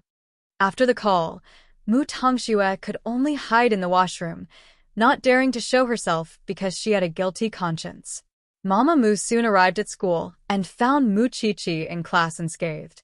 In that very moment, she felt that Mu Qiqi was a cold-blooded demon. Chapter 57. Mu Qiqi watched as Mama Mu left with Mu Tongxue, but she did not care. She had once hoped that her mother would stand by her side and put in a good word for her, so that her father would not blame her. But Mama Mu had always stood by Mu Tongshue's side. Now, she wanted to know what tricks Mama Mu would play to protect Mu Tongxue. Now, the students of the school finally knew why the twins had fallen out with each other to such an extent. Because human lives were at stake. They blamed each other, and Mu Qiqi was chased out of the Mu family because of that. Twins were born. From then on, the fates of the two sisters underwent an earth-shattering change. Qian looked at Mu Qiqi after class, shaking her head. Your sister is such a pervert. She's so good at acting. No wonder you're the one chased out. That's in the past. Do you think I can tolerate her now? Mu Qiqi snorted coldly. Qian smiled but said nothing, and gave Mu Qiqi a thumbs up. Xing Xiao soon read Mu Qiqi's message, and his lips curled into a playful smile. Since Mu Tongxue was so unwittingly seeking her own death, he would certainly fulfill her wish. Wouldn't he be wasting her good intentions otherwise? Mu Tongxue had bullied Mu Qiqi for so long, and Xing Xiao had been waiting for this day for a long time. He had an agreement with Papa Mu that he could not reveal it, but now, if Mu Tongxue came to him on her own, and he did not seize the chance, he would be letting down her good intentions. That was why he quickly called Jing Yun and had him call the police and arrange for a lawyer and the media to make the Mu family pay the price. Soon, Papa Mu's secretary received a call from the police, saying that someone had reported a murder in the Mu family and that the police were sending people to investigate the truth. Papa Mu's face fell at once.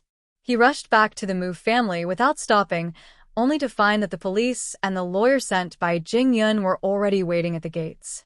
Papa Mu had met the lawyer before, so he immediately told him, "You didn't abide by the contract. You said that these things wouldn't be made public. Mr. Mu, don't get angry. This has nothing to do with us. It was your daughter, Miss Mu Tongxue, who leaked the news. She said such things in front of the whole school today. Miss Mu Qiqi has no choice but to ask us to report this to the police to prove her innocence." Mu Tongxue said. The lawyer appeared to be explaining, but in fact, he was pushing all the blame to Mu Tongxue from the start. Papa Mu's face turned red when he heard that. He was probably furious. "You can suppress the matter. Mr. Mu, you have to know what kind of school Eton is. Every student has a powerful parent behind them. Do you think they can be suppressed if the news gets out?" The lawyer asked Papa Mu. "Be good. Please blame your daughter. Actually, we didn't want to come here." The lawyer was very smart. He shirked all responsibility very cleanly. Papa Mu suppressed his anger. All he cared about was whether this incident would be blown out of proportion and whether Mu Group would be implicated. And where was that evil girl now? How daring of him to disregard his words. Then the police asked about the incident. But Papa Mu told them, "There's no such thing.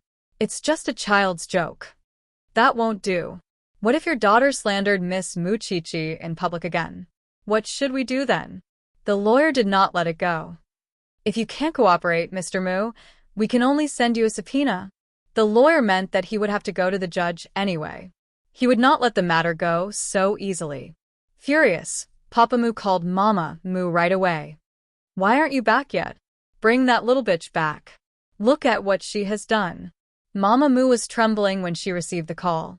She was hiding with Mu Tongxue at Grandpa Mu's place. After school, Mu Qiqi got into Old Lin's car.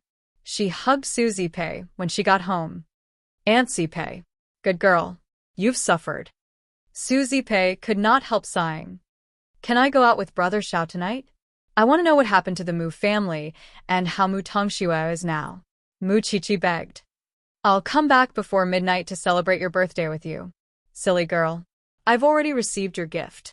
You can celebrate your birthday every day. Go." Su Zipei nodded. She knew that Sheng Xiao was the only one who could help Muqiqi now. Thank you, Aunt Zipei. Muqiqi called Sheng Xiao and went to the revolving restaurant in the amusement park alone to wait for him. Be a good girl and stay somewhere warm. You'll be punished severely if your hands turn cold, Sheng Xiao replied. He then hurriedly dealt with the matter at hand so that his little one would not be worried. Muqiqi sat in front of the window of the revolving restaurant and watched the Ferris wheel turn slowly. Soon, Sheng Xiao arrived. Sheng Xiao picked her up without a word and went to the VIP room, closing the door. Didn't I tell you to stay somewhere warm? I want to be the first to see you, Muqiqi quickly explained. Sheng Xiao lifted Muqiqi's chin and inhaled her fragrance out of habit. Then he took out his phone and showed Muqiqi everything that happened when the lawyer visited the Mu family today. The lawyer recorded it secretly, Sheng Xiao answered, wrapping his arms around Muqiqi. Muqiqi leaned against Sheng Xiao's chest and watched the entire conversation between the lawyer and Papa Mu. Judging from Papa Mu's attitude, Mu Tongxue would be in deep trouble. If nothing goes wrong, the Mu family would come and beg for your forgiveness. You can ask for anything you want then. No, Mu Tongxue would think of another way to escape. Muqiqi knew Mu Tongxue well. She would definitely find another way. Don't you understand, little one? You just have to watch the show, no matter what Mu Tongxue wants to do. That's true. Muqiqi couldn't help smiling brightly. Xiao Xiao, can I prove my innocence if they pursue this matter? Why are you hugging and kissing me if you want to prove your innocence? Sheng Xiao put down his phone and looked at her dangerously. You're going to get even more unclean soon, and Muqiqi understood the hint. Her face reddened even more. Chapter 58. Seizing the chance, Sheng Xiao pinched her chin and kissed her deeply.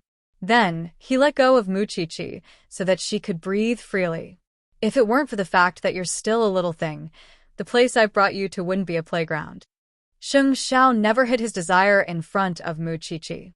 It was the most direct expression of a man's interest in a woman. Although Muqiqi was shy, could she swear that she didn't like Sheng Xiao when he behaved like that? Clearly, she had always been infatuated with him. Hence, Muqiqi kissed him on her own. Sheng Xiao caught her lips and teased her as he pleased. Mu Tongxue was not as happy as Muqiqi. That night, she hid in her grandfather's house because she did not have the courage to return to the Mu family. After Grandpa Mu's wife passed away, he knew that Muqiqi was chased out of the family. But he did not say anything because he had not gotten over the grief of his wife's death. Now, Mu Tongxue did not dare to return home because she blamed Muqiqi. Moreover, Mama Mu kept adding fuel to the fire in front of Grandpa Mu. That was why Grandpa Mu's misunderstanding of Muqiqi deepened. It had only been a short time since they last met, but the little girl had already caused so much trouble. Still, could the great Mu family not be able to do anything to a little girl? Soon, Papa Mu arrived at his father's house. He asked to see him and bring his wife and daughter with him. Grandpa Mu stood in the living room, leaning on his walking stick. He straightened his back and said to his son, Tongxue has told me everything. Why don't you think of a way to shut her up? Why are you making things difficult for Tongxue? She wouldn't have said anything wrong if Muqiqi didn't bully her in school. In the end, you have to take responsibility as a father. Dad, Papa Mu called out helplessly. Tongxue is the young lady of the Mu family now. You only have one daughter. Why aren't you doting on her? Why are you scolding her all the time? Haven't you let Muqiqi bully her enough? If you don't treat Tongxue well in the future, you should be prepared to hand over the management of Mu Group to your brothers. Dad, I'll definitely change.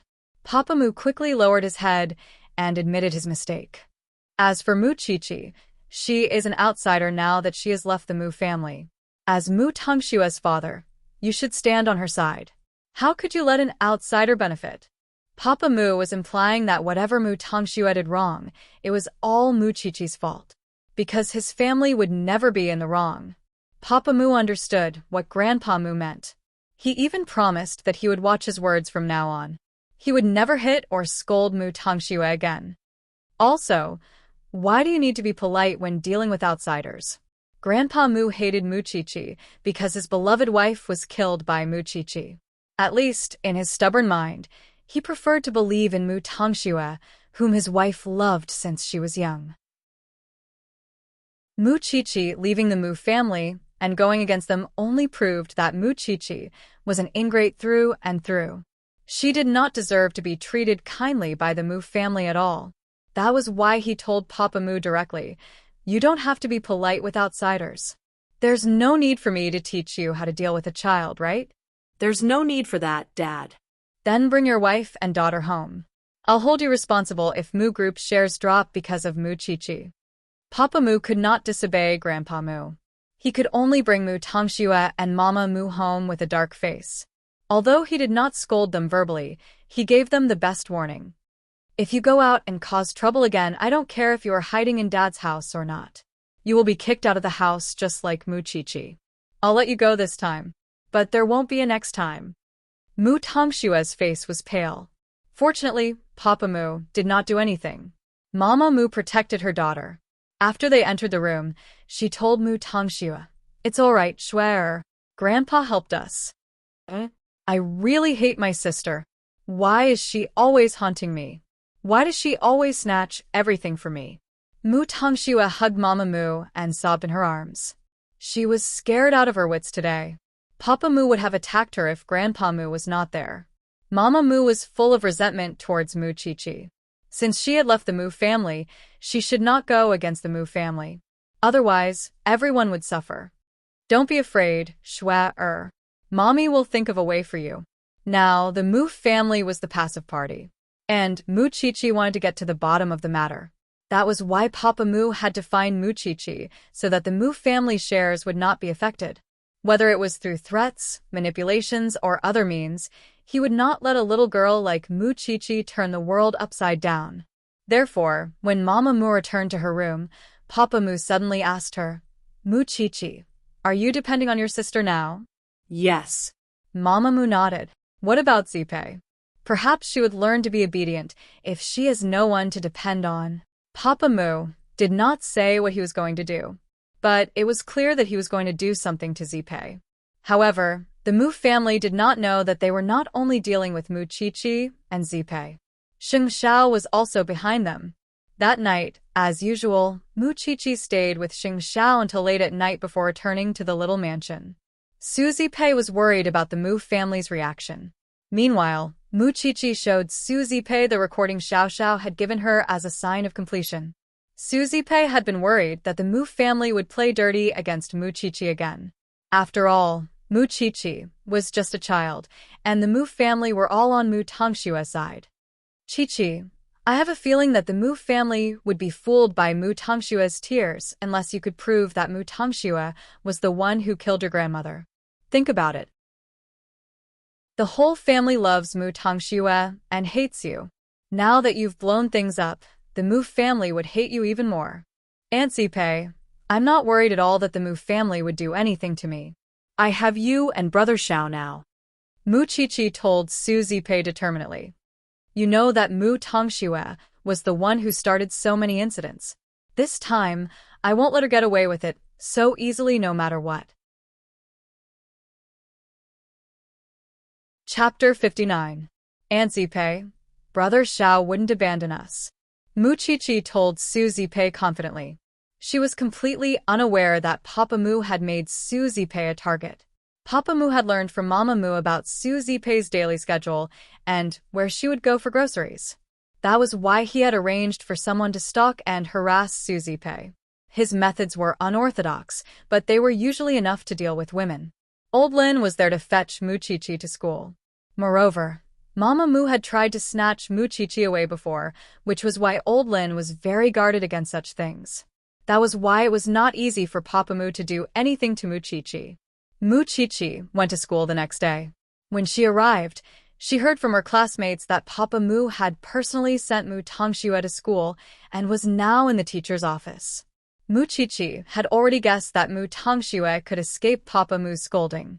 They were a family now, and Papa Mu would only side with Mu Tongxue no matter what she did. Holding her phone, Mu Qiqi thought about her aunt and Sheng Xiao.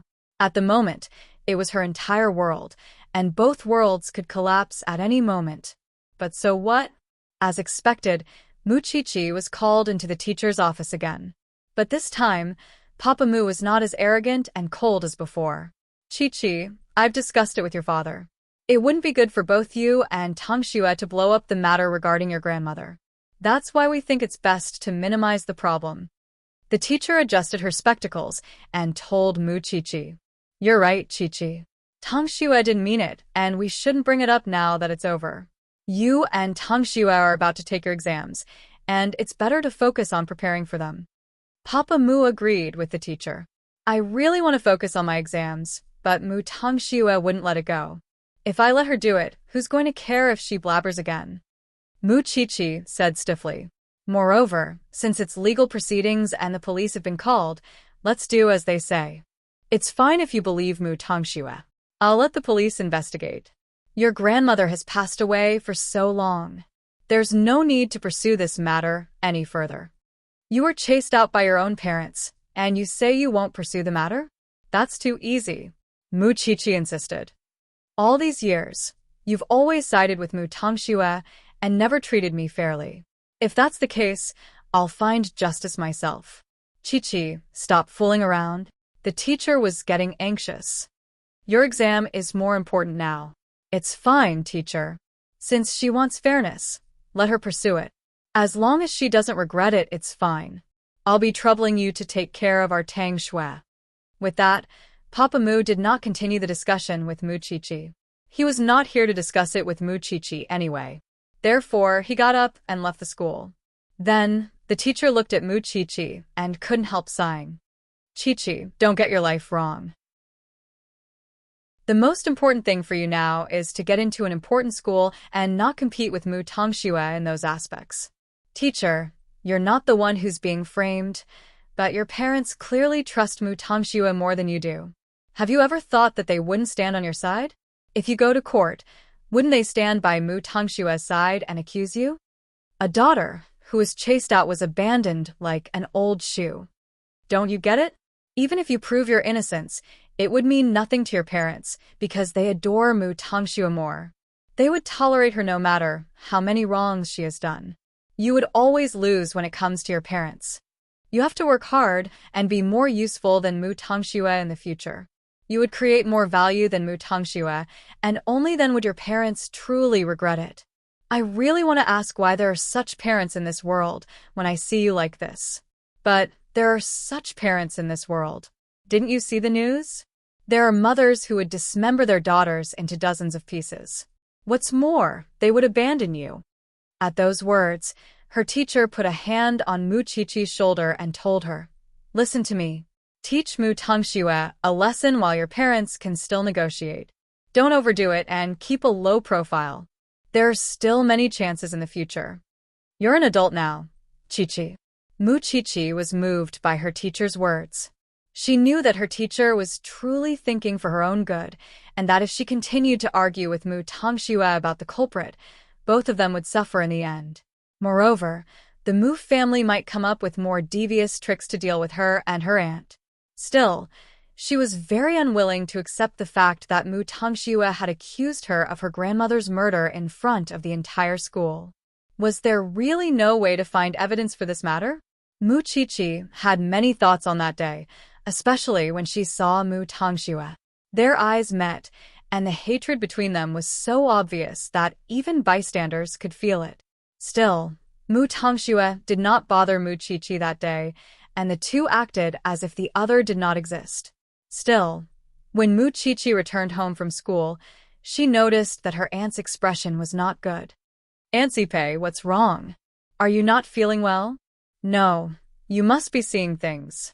Su Zipe quickly explained, touching her face. What's with the scratch on the back of your hand? Mu Qiqi quickly asked, grabbing Su Zipe's hand. Su Zipe sighed, and eventually told Mu Qiqi about being stalked and harassed today. Mu Qiqi knew whose masterpiece it was. Or rather, everyone knew it. It was just a warning from the Mu family. I'm sorry, Aunt Zipe. You have to go through all this because of me. Suzipe patted Muchichi on the shoulder and comforted her. It's fine, Aunt Zipe. Just be careful when you go out. Unable to hold back, Muchichi whipped out her phone and dialed Xing Zhao's number.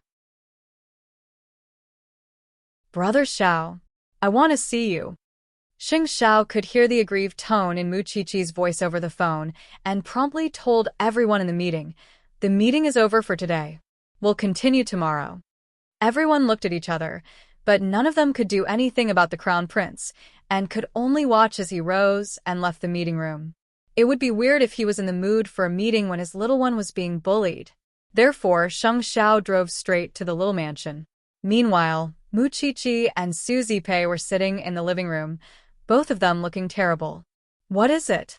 Xing Zhao asked, holding back the urge to grab the little one and give her a spanking. What happened? Xiao.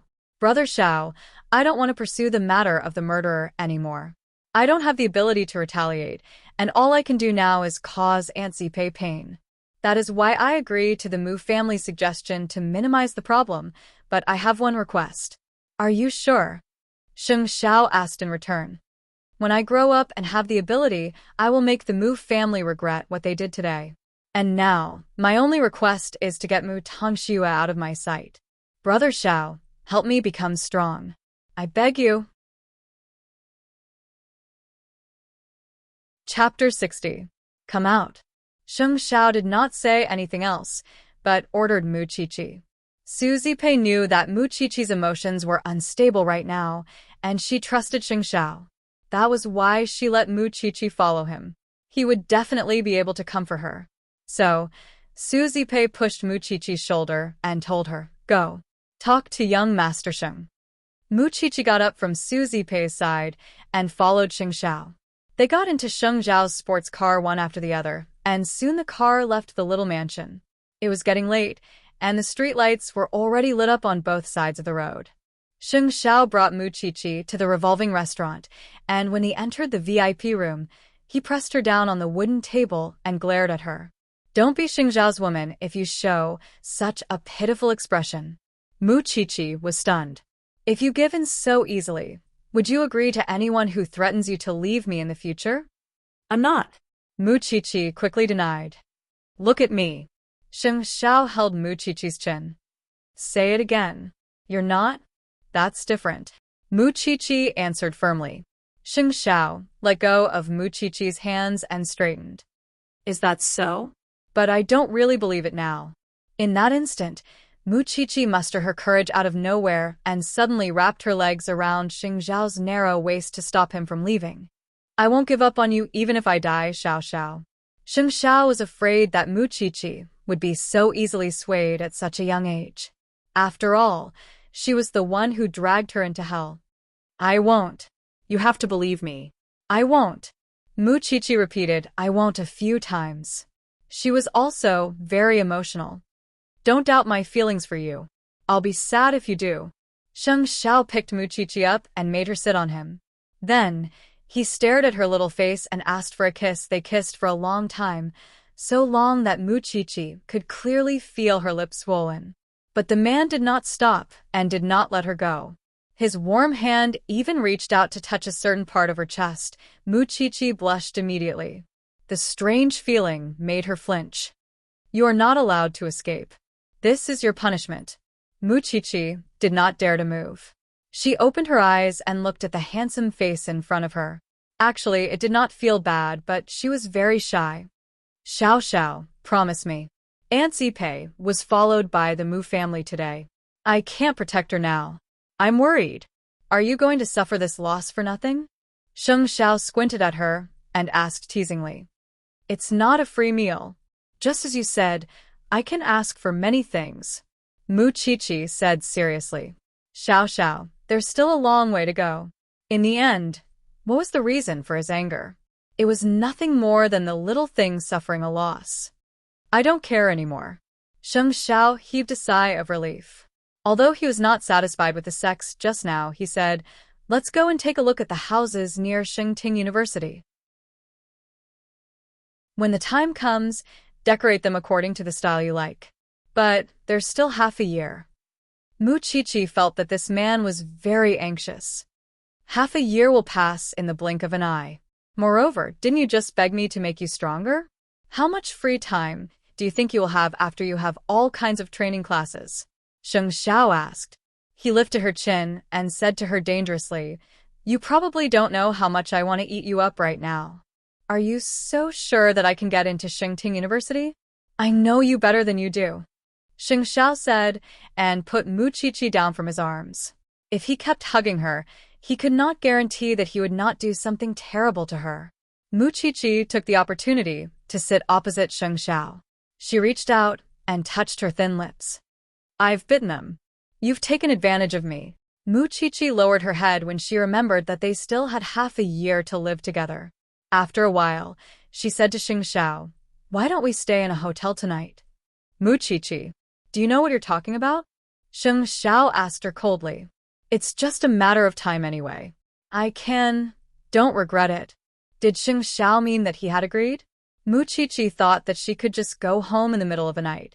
Anyway, Suzy Pei was not worried about her staying with Sheng Xiao. But she did not know that the safest and most trusted person was actually the most dangerous. Sheng Xiao looked at Muchichi playfully. Did this little one make such a suggestion because she was still young and naive? Or did she really like him that much? After dinner, Sheng Xiao left with Muchichi. But he did not bring her to a hotel. Instead, he brought her back to the small mansion. Xiao, go upstairs and sleep. I promise you what you said. Sheng Xiao pushed her from behind. Then, he whispered in her ear when Suzy Pei was not paying attention. If you say something so casual to others in the future, I swear I've only been with you. Muchichi quickly explained. You want to give me your body now? Little one? Before Muchichi could say anything, Sheng Xiao had already let her go and let her go upstairs to rest. Muchichi wondered if she had made Xiao think that she was being too casual. But that was not what she meant, so, when she returned to her room, she immediately texted Sheng Xiao. Xiao, I'm not like that to everyone. I'm only with you. I think I can do anything for you. Sheng Xiao was touched when he read the message. He knew that he had a girl in her best years, and most of the feelings he had back then were unwavering. So, Sheng Xiao replied directly, Do you dare to do that to anyone? Muchichi laughed when she read the reply. Suzy Pei knocked on the door and entered Muchichi's room. What did young Master Sheng say? Aunt Zipei, Brother Xiao agrees with what I'm doing. I won't fight Mu Tongxue to the end this time, but I will put forward some conditions for the Mu family. Muchichi replied. That's how it should be. Suzy Pei nodded. Then rest well tonight. But what did young Master Sheng bring you to eat? Your mouth is so swollen. It's spicy. Muchichi quickly cooperated. Aunt Zipei, can you help me find some medicine? Chi, it's almost time for your college entrance exam. You must do your best. Muchichi knew what Suzy Pei was looking forward to, and Sheng Xiao agreed to teach her all sorts of lessons. She must train herself to be the strongest she could be. Not only that, she must be brave. Chapter 61. Having decided to minimize the problem, Muchichi had Suzy Pei contact the Mu family and express her thoughts. But she had a request. Although Papa Mu was angry, at least Muchichi was willing to give in. Let's see how big her appetite was. When Mama Mu knew that Muchichi had a request, she tried to persuade Mu Tongxue. No matter what request your sister makes, you must agree to it. Don't go against your father. There are only a few months left before the National College entrance examination. I hope that you can behave yourself until you get into a top university. Mommy, I am not confident that I can get into Enchanting University. And with my current results, I might not be able to get into Enchanting University. Mu Tongxue explained. I had a good talk with your father last night. You are the daughter of the Mu family, and everything in the Mu family belongs to you from now on. That is why you really don't have to go against Muchichi everywhere. You would lose your father's trust if you beat her, and that would not be worth it. Most importantly, your father will bring you to all kinds of banquets soon. You will meet a lot of talented young men. You are not in the same class as Muchichi. You must remember that you are degrading yourself by going against her. Do you understand? Yes, Mommy. Also, we can do something about the National College entrance examination. Muchichi's results were stable, and she was always one of the best. If Muchichi performed well during the National College entrance examination, she would bribe the invigilator for Mu Tongshua's. Then, she would change Muchichi's name into Mu Tongshua's when they collect the exam papers. Let the two of them swap places. That way, Mu Tongxue would have a 90% chance of getting into Shengting University. Of course, Mama Mu only had a rough idea. She had not decided whether she would use it or not. So, she did not tell Mu Tongxue and the others. Let's see what Muchichi wants tomorrow. On the other hand, Sheng Xiao had decided to be with Muchichi after half a year. So, he had to start planning to move out of the Sheng family. So, he told Mama Sheng about his idea. Mama Sheng was reluctant. You don't want to live in such a big mansion. Why do you want to move out? Mom, when will you have a daughter-in-law when you go home every day? Sheng Xiao asked. When Mama Sheng heard that, she felt that it made sense. It's fine if you want to move out, but I have to help you choose and decorate the house. As you wish. Sheng Xiao pushed Mama Sheng out of the door. I'll wait for your news. Then, Sheng Xiao returned to the sofa, holding the ugly cufflinks that Muchichi had given him. For such a small thing, he had done everything he could and could do. He had thought of all the things that he shouldn't have done and thought of. But even if he was not accepted by everyone, he was determined to have that adorable little thing. Nonetheless, Muchichi did not sleep well that night. She dreamed that Mu Tongxue had come to snatch Xiao Xiao away from her. Because of that, Muchichi woke up in the middle of the night. She sat on the bed and kept calling Sheng Xiao's name. It was 3 a.m. Muchichi did not want to disturb his rest, but still sent him a message. Xiao Xiao, could you not recognize me and Mu Tongxue? I had a dream just now. Mu Tongxue pretended to be me and snatched you away. Of course, there was no reply on the other side of the phone. But about 40 minutes later, Sheng Xiao suddenly replied, Come downstairs. Muchichi sat up on the bed and looked out of the window. When she saw Sheng Xiao's car downstairs, she quickly rushed out of the door. Did I wake you up? Sheng Xiao hugged her under the moonlight. Do you think that everyone in the world has the same IQ as you? I didn't want to have such a dream.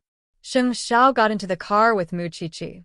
Then, he let her straddle him and lay on his chest. Sleep. Here?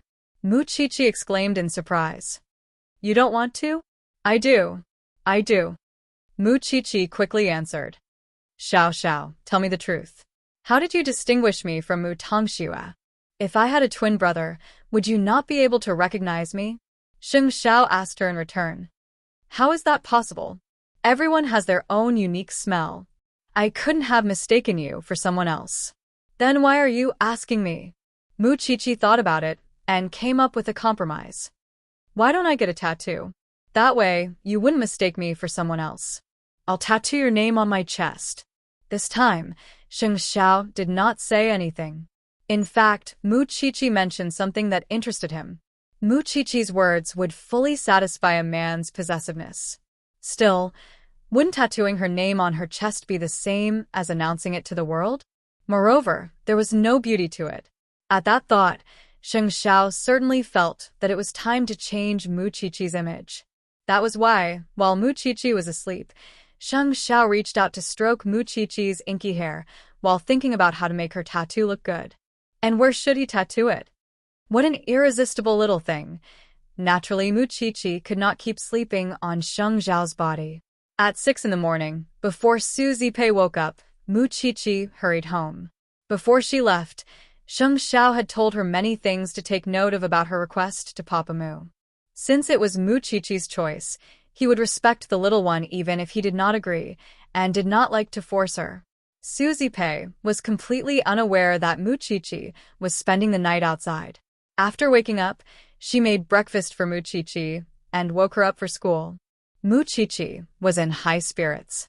With Sheng Zhao's company, she unknowingly endured the pain the Mu family had inflicted on her. After breakfast, Mu Qiqi was escorted by old Lin to Eton.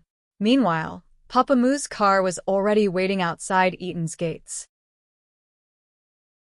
Mu Qiqi got into Papa Mu's car and told him, "Aunt, Zipei has told you that I agree to resolve this matter. But that doesn't mean I'll let Mu Tongxue go. You have to agree to my conditions if you want me to resolve this matter once and for all." "You first," Papa Mu told Mu Qiqi. "First, Mu Tongxue has to change classes. I don't want to see her acting in front of me all day." "All right." Papa Mu nodded.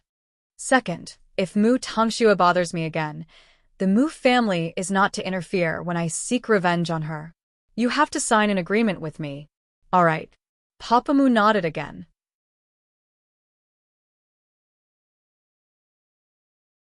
Chapter 62. Papa Mu couldn't help chuckling coldly at Mu Qiqi's words. "Qiqi, you're still a child. Why do you have so many tricks up your sleeve? You've really changed my opinion. Just tell me, do you agree or not? I don't want to talk about other things." Mu Qiqi did not want to talk to Papa Mu anymore. No, not even a word more than that. "It's fine if you want Mu Tongxue to apologize. But slapping herself? Is that necessary?" "It is necessary," Mu Qiqi said firmly. "I want her to remember not to mess with me, because she would pay the price sooner or later." Papa Mu was silent for a few seconds. Then he nodded. "I promise you. But you have to promise me that you won't tell anyone about this from now on. I don't want the media to know about it." "Don't worry about that. I'm not as untrustworthy as others." With that, Mu Qiqi got out of Papa Mu's car. But before she left, she reminded him, "Remember to slap yourself to apologize." "I know." Papa Mu had no choice but to nod. After all, it was his priority to appease Mu Qiqi. Mu Tongxue was the one who caused the trouble. Hence, she should be taught a lesson to remind her not to say anything in the future. "Then I'll wait for her apology." With that, Mu Qiqi shouldered her backpack and entered Eton's main gate. Meanwhile, Papa Mu stared at Mu Qiqi's back with a meaningful look. Then he told his driver, "Get Mu Tongxue out." "Sir, are you really going to let Miss Mu Tongxue in front of the whole school?" "What else? After all, it's only in school. It's good for her to be taught a lesson. If she were to be schemed against by others in the future in the business world, she would have to break her teeth and swallow the consequences. Winner takes all. This has been the case since ancient times." Papa Mu replied. In fact, as long as Mu Tongxue was not involved in Mu Group, he would not care if Mu Tongxue was wronged. Soon, Mu Tongxue left the school gate, her face pale. She got into her father's car. "Dad, you were looking for me? I've talked to your sister just now. She's willing to keep the peace. But she has a few conditions, and all of them are against you." Mu Tongxue knew that Mu Qiqi would definitely teach her a lesson now that she had the chance. "Dad, just say it." "I'm fine. First, she wants you to transfer to another class. Second, she wants you to never appear in front of her again and never provoke her. Third, she wants you to slap yourself in the face and apologize to her in front of everyone." Mu Tongxue could already guess Papa Mu's answer after hearing his nonchalant words. He would definitely agree to Mu Qiqi. "Tongxue, I know it. But I have no choice. You are Daddy's darling. You will definitely help Daddy solve this problem, right? Mu Group will to you." She looked at her. "Dad, Mu Tongxue Mu. 2. That's good. I'll wait for your good news." Mu Tongxue was upset, but she could not do anything about it. Apart from hating Mu Qiqi, her father was now added to her list of enemies. Mu Qiqi always had someone to take the blame for her when she was still around. That was why she never knew that Papa Mu would treat his own flesh and blood like this. No wonder Mu Qiqi did not want to come back. But she would not be as weak as Mu Qiqi. She would not leave the Mu family, because she would get everything from the Mu family in the end. Then, she would chase all the people she hated away. She would also chase Mu Qiqi out of the country and never let her in again. Wasn't it just a slap and an apology? Who wouldn't? After returning to the classroom, Mu Tongxue walked up to Mu Qiqi. Before Mu Qiqi could react, she suddenly slapped herself and apologized to Mu Qiqi. Sister, it's all my fault. I shouldn't have said something like that. Please forgive me. Didn't you say that I killed Grandma? Mu Qiqi turned around and asked Mu Tongxue. I was just angry. That's why I said it. I'm innocent. Please forgive me. I won't say anything like that again. Qian's eyes widened when she saw Mu Tongxue suddenly apologizing to Mu Qiqi. She did not expect to see such a scene. What a long time to be alive. Speak louder. I can't hear you, Mu Qiqi demanded. Mu Tongxue slapped herself again, this time with an even louder voice. Sister, please forgive me. It's my fault for talking nonsense and causing you to be misunderstood by everyone. You didn't kill Grandma. I've wronged you. What? This time, the whole class heard it. Then he sighed. Mu Qiqi was finally satisfied. She stood up and said to Mu Tongxue, if you provoke me again, I can be even more ruthless. It's not a big deal. I'm sorry, sister. Get out of my sight. Mu Tongxue did not meet anyone's gaze. She lowered her head and returned to her seat. Soon, the teacher came in and announced that Mu Tongxue would be transferred to Class 5. She was told to pack her things and personally escorted her out. White Lotus Mu is finally gone. It feels like the air in the classroom is so fresh now. Qian stretched lazily. She was very happy. Qiqi, how did you make that White Lotus apologize to you? It's nothing special. It's just a self-inflicted wound to kill 1,000 enemies. Mu Qiqi replied. And do you think she could stop her scheming mind? I humiliated her today. In the future, she would only come at me with more vicious methods. It's just that now is not the right time. It's really complicated between you sisters. Still, it's good that she's transferred. At least, out of sight, out of mind, right? Xiao had said that there would be many classes waiting for her. That was why she did not have the time to entertain Mu Tongxue. She had said that she must become stronger. She would never let the Mu family step over her. Once the bell rang, Mu Qiqi headed out of the classroom. Perhaps the news of Mu Tongxue slapping Mu Qiqi as an apology had spread. The other students were now looking at Mu Qiqi strangely. Still, she did not care. Mu Qiqi pretended not to see Mama Mu, who had come to pick Mu Tongxue up at the school gates. They brushed past each other. Chapter 63. After that, Mu Qiqi got into Old Lin's car and returned to the little mansion. The foreign teacher was already there. Xiao was a man of his word. Su Zipei said to her, Qiqi, your grades are good enough. You still have to go through training after school. Can you handle it? Aunt Zipei, I have to be good at everything to be of my greatest value. Mu Qiqi replied. All right. Young Master Shen will come to see you later. He said that he's taking you out for dinner. Mu Qiqi couldn't help chuckling at Su Zipei's words. Xiao was getting better at using his position for personal gain. Recently, he had taken her out to do bad things under the pretext of advising her. Mu Qiqi didn't think much about it. She returned to her room to change her clothes and went to the study. Aside from studying, there was also music, chess, calligraphy, and high-class etiquette. Mu Qiqi didn't want to lose her socialite temperament after leaving the Mu family and losing that environment. In fact, she didn't want Xing Xiao to be a joke in the future. After an hour of wine lessons, Mu Qiqi sent her teacher downstairs. She found Xing Xiao sitting in the living room, looking as if he was in a painting. Qiqi, what are you looking at? Young Master Sheng has been waiting for you, Su Zipei quickly said. He's so busy. Don't keep wasting his time. I'll come down right after I change. No need. Sheng Xiao closed the high school textbook he was flipping through and gestured with his eyes for Mu Qiqi to leave. Mu Qiqi nodded and followed behind him. Once Mu Qiqi got into the car, Sheng Xiao put his arm around her neck and kissed her on the lips.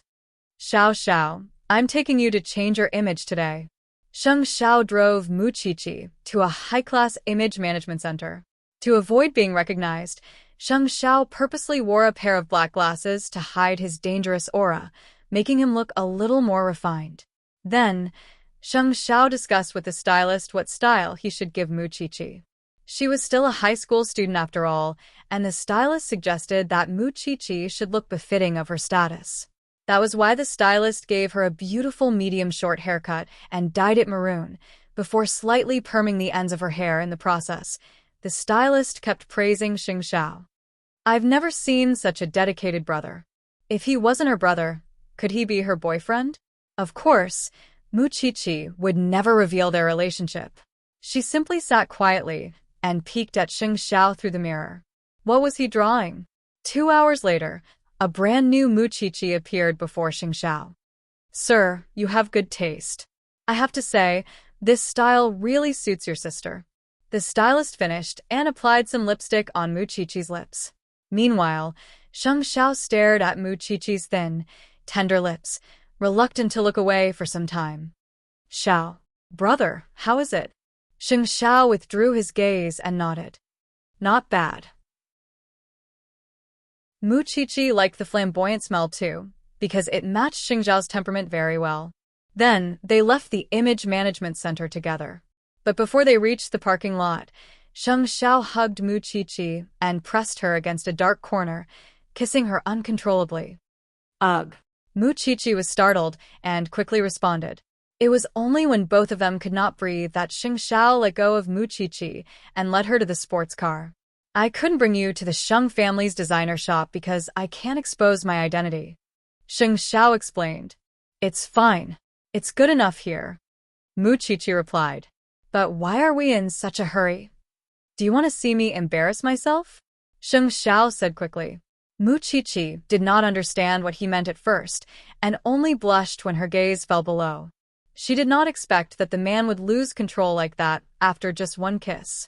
After returning to the car, Sheng Xiao closed his eyes and calmed himself for a few seconds before bringing Muqiqi to the next place. Seeing that it was already late, Muqiqi said, Why don't we go another day? I want to see the effect now. Muqiqi had no idea where Sheng Xiao was taking her. She could only stay where she was. Then, Sheng Xiao brought her to a quiet and elegant place. It was a small courtyard that was decorated in a Japanese style. Soon, a woman with a tattoo on her arm came out. She smiled when she saw Sheng Xiao and Muqiqi. You two must be my special guests today, right? I heard that you are the best tattoo artist in Jianchuan. So, I made an appointment to come here. I know. That's why I'm waiting for you too. But, I have a question. What's your relationship with me? You should know that a tattoo is something that will last for a lifetime. It's very painful to wash it off.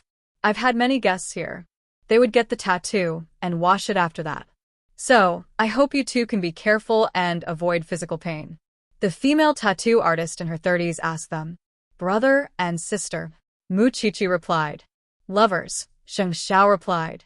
Muqiqi and the tattoo artist were stunned when they heard the word lovers. Little girl, are you still a student? She's my possession, Sheng Xiao replied. The tattoo artist smiled. She was smart enough not to ask further. Since they were high-class guests, she just needed to take care of them. What kind of tattoo do you want? Where do you want it? Sheng Xiao gave the tattoo artist the drawing he had just drawn. This is the English abbreviation of our names. You just need to make a sample according to the size I gave you. She had to admit that Sheng Xiao's English handwriting was really beautiful. Moreover, it was just a normal size. Muqiqi did not have to suffer much. Then, where should I tattoo? Sheng Xiao walked to Muqiqi. He used his index finger to lift the hair on Muqiqi's right ear. He looked at her earlobe and said, Here. It was tattooed on the edge of her earlobe. It was like wearing a ring earring. It was not very eye-catching, but it was very unique. It's so special. The tattoo artist nodded. She could not help but admire Sheng Xiao's suggestion. It looked like a stamp. This kind of naked possessiveness really gave people goosebumps, but it was also very enviable. What about you, sir? Sheng Xiao let go of Muqiqi. Then he turned around and pointed at his left collarbone. Here. It could be hidden with a shirt. It was very convenient. But as long as he thought about it, he would be able to touch it. It was good. Xiao Xiao, you want it too? Mu Qiqi was shocked. Why? You don't want to use your name? Xing Xiao looked at her dangerously. Chapter 64. Since the two of you have decided, please enter our workshop. The tattoo artist said to the two little girls, don't be afraid. Your location is on your earlobe, and the area of the tattoo isn't big, so it won't hurt. Don't worry. Mu Qiqi grabbed Xing Xiao's hand. Her palms were already sweating. Xing Xiao patted her head with his other hand and snorted. I'm here. What are you afraid of? I'm just nervous. Mu Qiqi replied. I'm so nervous. But at the same time, she was very excited. There would be an unbreakable connection between her and Xing Xiao, and there would be a strong sense of belonging in her heart. She was Xing Xiao's, and Xing Xiao belonged to her alone. It was a private property marked with his name. Then the two of them entered the tattoo studio. At this time, the tattoo artist said to the two of them, please sit down. Moreover, tattooing each other's names on each other's body is like exchanging rings. I don't know if you feel this way. It's very sweet. Under the soft light, Mu Qiqi stole a glance at Xing Xiao. Did Xiao Xiao feel that way too? Was he happy? Soon, the tattoo artist had finished drawing the tattoo. Then, she made a pattern for Mu Qiqi according to Xing Xiao's request.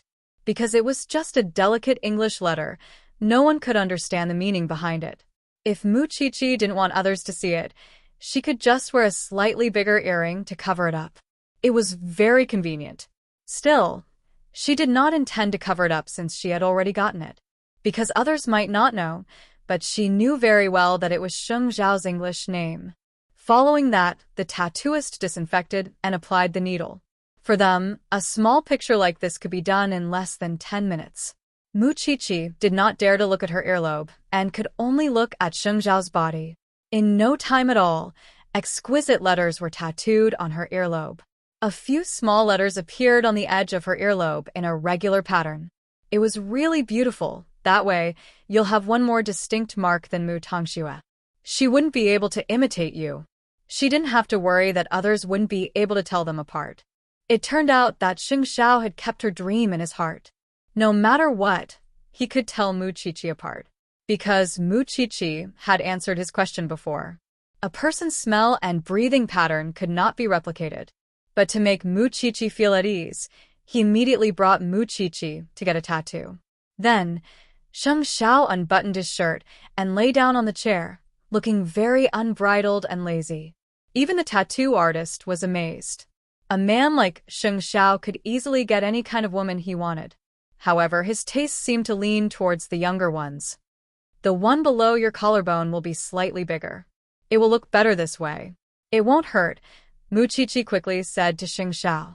Xing Xiao looked at her earlobe. He was not just satisfied. He really wanted to kiss this little thing's pink earlobe. But since it was not the right place, he closed his eyes and let the tattoo artist leave Mu Qiqi's name on his collarbone. Men are usually afraid of being tied down, especially men like your boyfriend. It's obvious that he really cares about you. The tattoo artist whispered into Mu Qiqi's ear. Cherish him. I wish you all the best.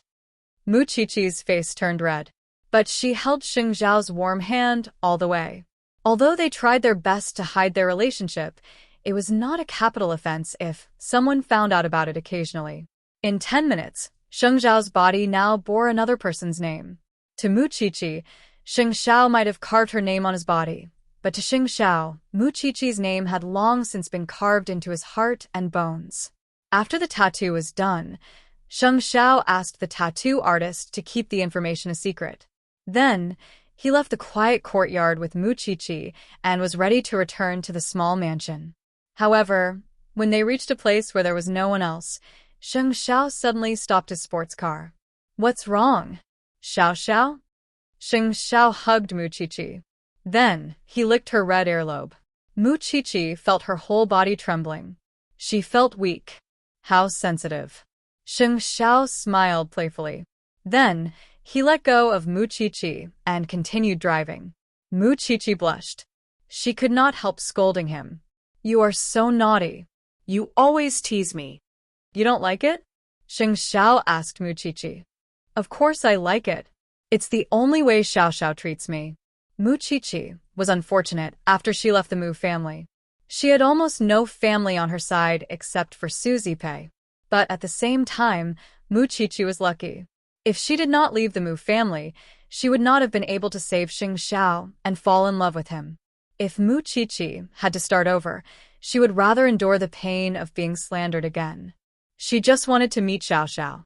How lucky she was that the person she liked her too. When they reached the small mansion, Xing Xiao said to Muqiqi, "Let's go." The tattoo?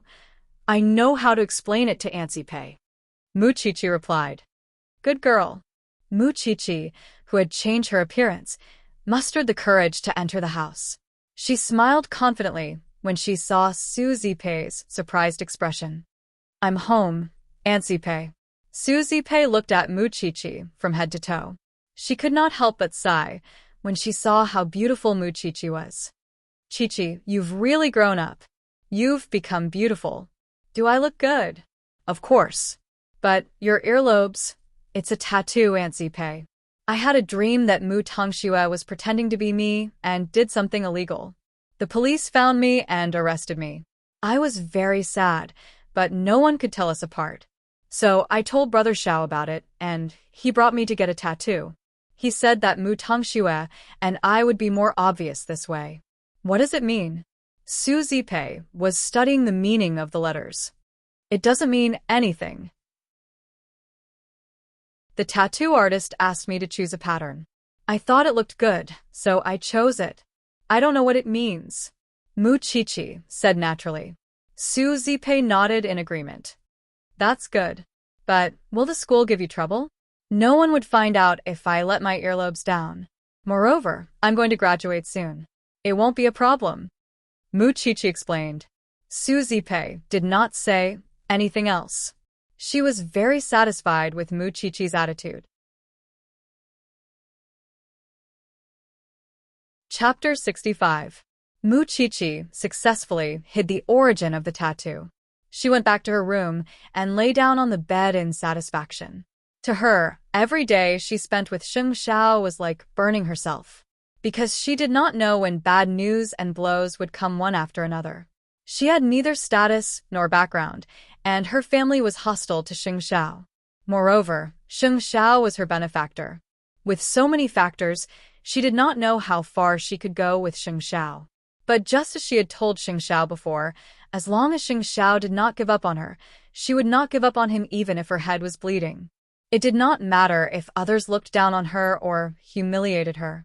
She was prepared to sacrifice everything for this relationship. To her, she had to give everything she had. But to Xing Xiao, he did not just want to give up his heart.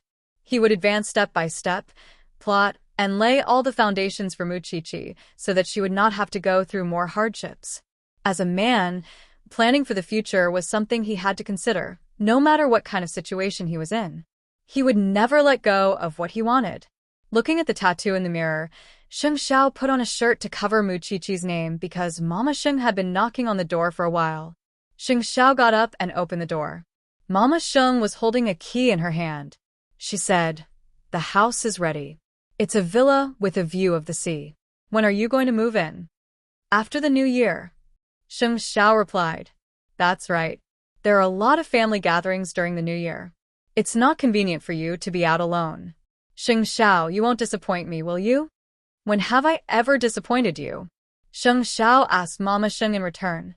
He had always been swift and decisive in business and had created a legend of invincibility. Of course, he knew that Mama Xing was referring to disappointment, but he was just playing dumb. "Among you and your brother, the family has the highest expectations for you. You know what I mean?"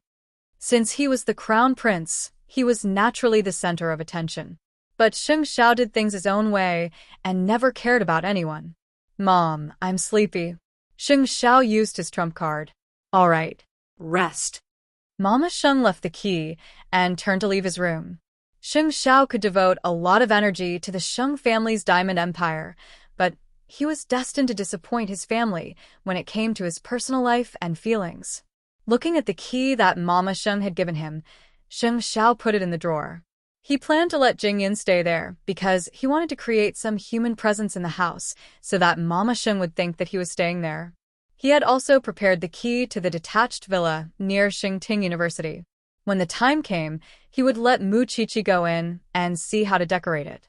Previously, he wanted to bring Mu Qiqi to pick one, but it was too eye-catching. So he had already asked someone to look for this villa. It was extremely secretive. The next day, Mu Qiqi went to school. Since her image had changed overnight, it was only natural that she would receive the attention of all the teachers and students. Such a Mu Qiqi was confident and dazzling. When Qian saw her, she couldn't believe it. OMG, is this still my desk mate? Qiqi, I don't even recognize you anymore. Does it look good? Mu Qiqi smiled. Compared to White Lotus Mu from Class 5, you're so much more dazzling, okay? I don't like obedient girls. I'm super satisfied. Who did this for you? I'm going to ask him too. Mu Qiqi looked at her exaggerated expression and couldn't help but say, I'm not going to tell you. Hey, what's on your earlobe? Qian reached out and moved Mu Qiqi's hair away. When she saw the tattoo, she quickly covered her mouth. Qiqi, you've become naughty. You actually got a tattoo. It's to distinguish Mu Tongxue. Mu Qiqi said faintly and signaled Qian to keep quiet. But it's obviously a person's name. Hurry up and tell me. Who did you tattoo? Qian knew what her youngest daughter was thinking. She knew that Mu Qiqi wouldn't simply tattoo a name on her ear. That, the person you had a crush on in your diary? Mu Qiqi nodded as if admitting it. It's so romantic. I want to go too. Qian hugged Mu Qiqi and played with her. Then, she covered Mu Qiqi's tattoo. Qiqi, I know that you do everything secretly and don't want others to know. But I'm not someone else. I'm your good friend, Qian. Mu Tongxue can't be your good little sister, but I can be your good big sister. Do you understand? You can come to me if you need me. I know, Qian. Mu Qiqi was very touched. Qian really told her everything. However, she didn't hide it from Qian on purpose. She just hoped that when the time was right, they would meet again. On the other hand, Mu Qiqi's appearance today had become a hot topic in the school. After all, everyone knew about her and Mu Tongxue. The two sisters were fighting each other, neither willing to let the other go. Still, judging from the current situation, Mu Qiqi definitely had the upper hand in every aspect, whether it was her grades or the recognition of others. Mu Tongxue had been exposed several times in a row. That was why she was like a street rat in the school. Even though she was transferred to Class 5, there were only 1 or 2 girls who could get close to her. Especially when she saw how dazzling Mu Qiqi was now, Mu Tongxue could only do the work that Papa Mu arranged for her to numb her nerves. Because she didn't want to fall behind Mu Qiqi. She would be the person in charge of Mu Group in the future. But what about Mu Qiqi? She was just a sponsor. She had no background. There was no future for her in the future. However, Mu Tongxue's grades dropped even more when the final exam results of the semester were released. It would be difficult for her to get into Enchanting University. Mu Tongxue was very worried about that. Mama Mu couldn't help but think of her previous idea. She wanted to change the grades of the two sisters after the college entrance exam. She didn't think it was necessary before. But now, she felt that she had to prepare for it as soon as possible. After all, there was not much time left after the new year. Speaking of the new year, the semester was coming to an end. But Mu Qiqi thought that Xiao would be busier during this period. Moreover, there were so many people in the Sheng family. They would definitely celebrate the new year together. That meant that she could only spend the new year with her aunt. Xiao wouldn't be able to leave, would he? That night, the two of them went on a date as usual when Suzy Pei was asleep. However, Sheng Xiao didn't bring her to the revolving restaurant or other places that she was familiar with. Instead, they went to the new villa area. When the sports car drove into an unfamiliar place near Enchanting University, Mu Qiqi suddenly realized something. Xiao, this is Enchanting University's campus. Chapter 66. Muchichi's heart was beating wildly. She was not mentally prepared for that. She felt that all of this was just an extravagant hope. She did not even dare to think that she could still live with him. Seeing that Muchichi was speechless, Sheng Xiao stopped the car in front of the villa and asked her, "What's wrong? Are you unwilling?" Muchichi pushed the door open and got out of the car. When she saw the huge floor-to-ceiling glass, she was very excited. "How could I not be willing? I'm just too willing. That's why I'm afraid. I'm afraid that everything will disappear from my eyes in the end." Xiao Xiao. Sheng Xiao put his arm around her and opened the door with her. "Don't be afraid. Just do your best." Muchichi was led by Sheng Xiao into the new home he had prepared for her.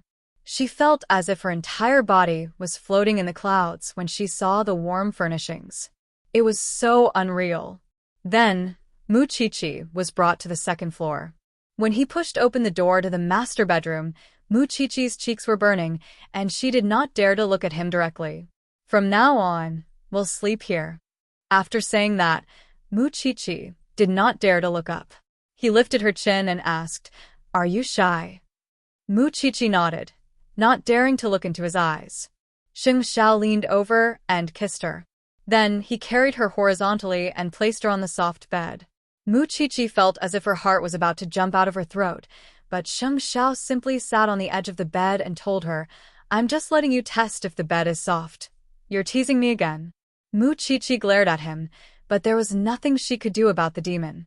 Sheng Xiao caressed Muchichi's earlobe with his long fingers. "Go take a look at your cloakroom and study. Let me know if there's anything you want to change.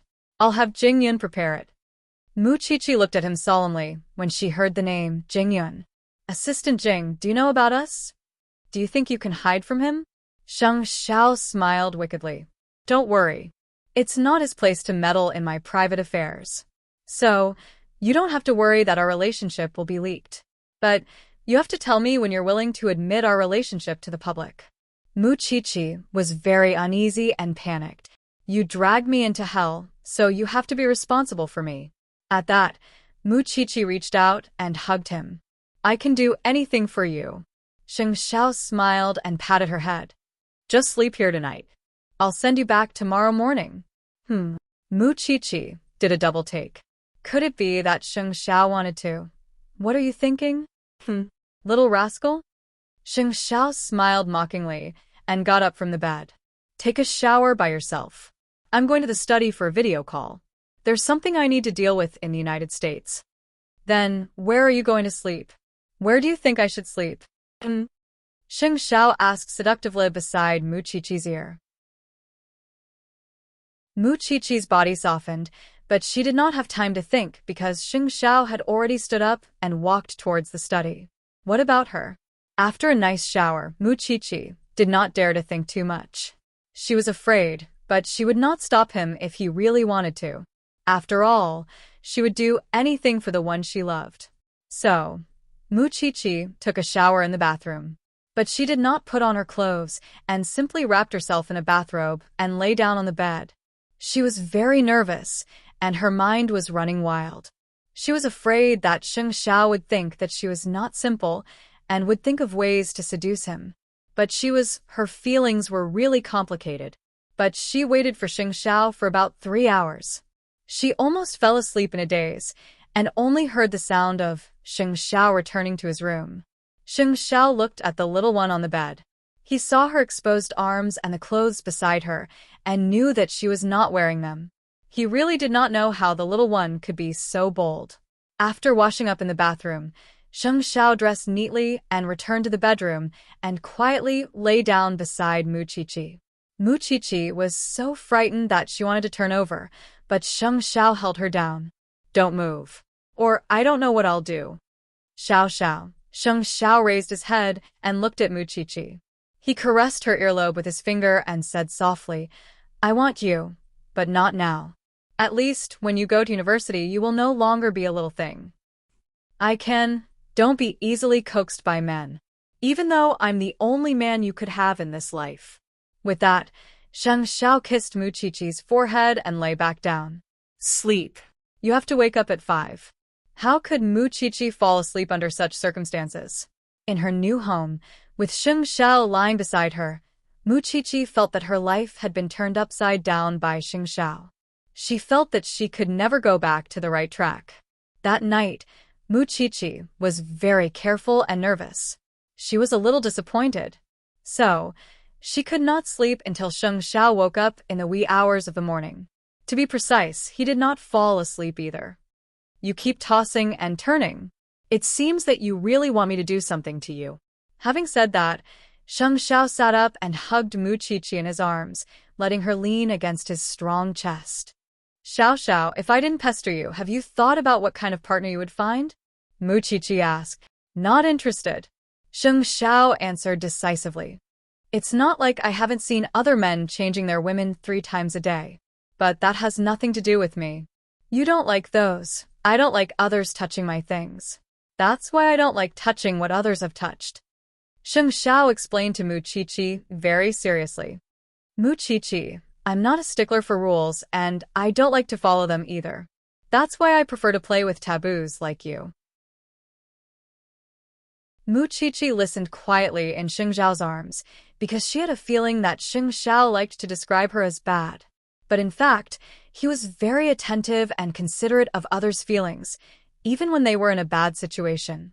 Unable to hold back, Muchichi kissed the back of Sheng Xiao's hand. I'll follow you with big strides. Sheng Xiao hugged Muchichi.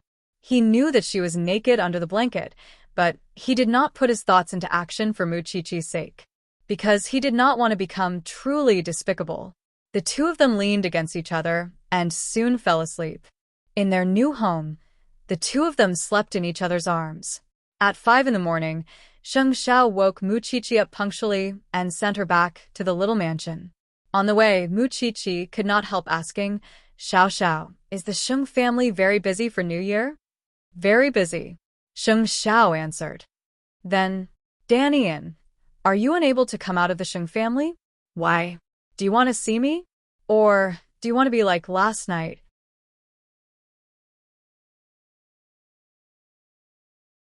Chapter 67. You evil little thing. Sheng Xiao sneered. Then he stopped the car near the villa. Just stay at home. I will come back to find my heart. What do you mean? You took my heart. Who else can I ask for it if I don't ask for it? Then he kissed Muchichi's lips. Muchichi laughed. It was so sweet. Then she pushed the door open and went home. Although she felt sorry for her aunt, she felt that she had gone crazy. Soon, the school announced that it was a holiday. However, Muchichi did not have the life to take a holiday. She had spent the whole holiday studying so that she could become stronger. She wanted to improve herself in all aspects. Meanwhile, under Papa Mu's introduction, Mu Tongxue was also meeting some business friends or socialites, starting to interact with them. Of course, it was only a few months before the college entrance examination. Mu Tongxue showed her anxiety. She fainted a few times at home. Mama Mu could not stand it any longer and told Mu Tongxue about her previous plan. Although it's risky, I think your sister is more confident with her results. I've already asked around, and all you need to do is pay.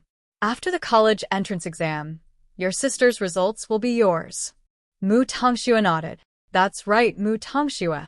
Mu Tongxue did not say anything, but she nodded to gain her father's trust. Mommy, you are the best to me. Even so, you still have to do your best. If the exchange fails, you can still keep your results. Do you understand? Mu Tongxue knew that very well. Although she wanted to hand in a blank paper and let Muchichi score 0, it was not realistic. Moreover, it would be easy to be discovered. So, Muchichi could only take advantage of it. Recently, your father has brought you to visit many of his friends. It seems that he trusts you more and more. Study hard. In the end, Mu Group will be yours. I understand, Mommy. She would let Muchichi enjoy herself for a few more days. When the results of the college entrance examination were out, she would cry all over again. Muchichi patiently attended all sorts of tutoring sessions, but realized that her aunt seemed to be more willing to spend time on grooming herself in the last few days. Muchichi paid close attention to Su Zipei's every move and could not help asking her before dinner. "Aunt Zipe, you've changed recently." Susie Pei was stunned. "You saw through me? Aunt, if there's anything, you can tell me." Mu Chichi held Susie Pei's hands and said, "Do you still remember your vice principal?" Susie Pei asked. "So he lives nearby too. I saw him going out several times when I went to buy groceries, so, he pursued you?" Mu Chichi asked excitedly.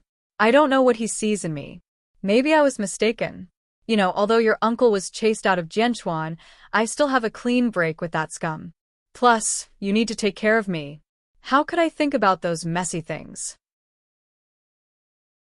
Mu Chichi thought of their vice principal, a cute uncle in his early 40s. He was a good match for her aunt. In fact, the vice principal had already noticed Susie Pei when she attended Mu Chichi's parent-teacher conference. Later, he was very excited when he found out that she was in the villa area. So, he could not help but talk to Susie Pei. After a while, how could Susie Pei not understand what he meant? "Aunt Zipe, if he is really a good person, why can't you agree? Don't sacrifice your life for me." Mu Chichi held Susie Pei's hands and said, "It's still not appropriate. It's going to be New Year soon. I have to go to Sea City for 2 days to visit your grandparents and sweep their graves. Do you want to go with me?" Actually, Susie Pei just wanted to escape. At her age, she did not want to marry into a rich family. She felt that her current life was more comfortable. "Aunt Zipe, I still have a lot of classes. Don't worry, I will ask old Lin to help me wherever I go." "Don't worry," Mu Chichi replied. "No, you can take old Lin with you. At most, I won't go out for a few days when you are not home." Susie Pei thought about it and nodded. "It's good that you don't want to go. When your grandparents were still alive, they didn't treat you well. There's no need for you to go and see them. However, I won't be taking Elder Lin away. You can go wherever you want or find your classmates to play. But there's one condition. You must keep in touch with me." "I understand, Aunt Zipe." Mu Chichi was already an adult. It was not a problem for her to stay at home for a few days. Moreover, old Lin was there. Susie Pei was busy now. So, she did not have time to care about Mu Chichi. All she wanted was to leave for a few days to calm down. So, Susie Pei packed her luggage that night. Mu Chichi was a little disappointed when she remembered that she had never been apart from her aunt. "Aunt Zipe, I really hope that you can be happy."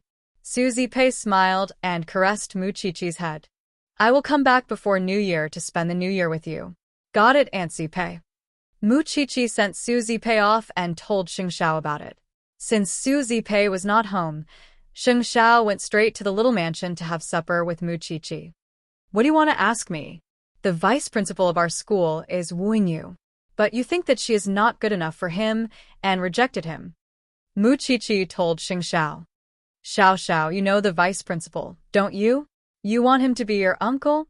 I just think that when I get married, Aunt Zipe would be all alone," Mu Chichi said sadly.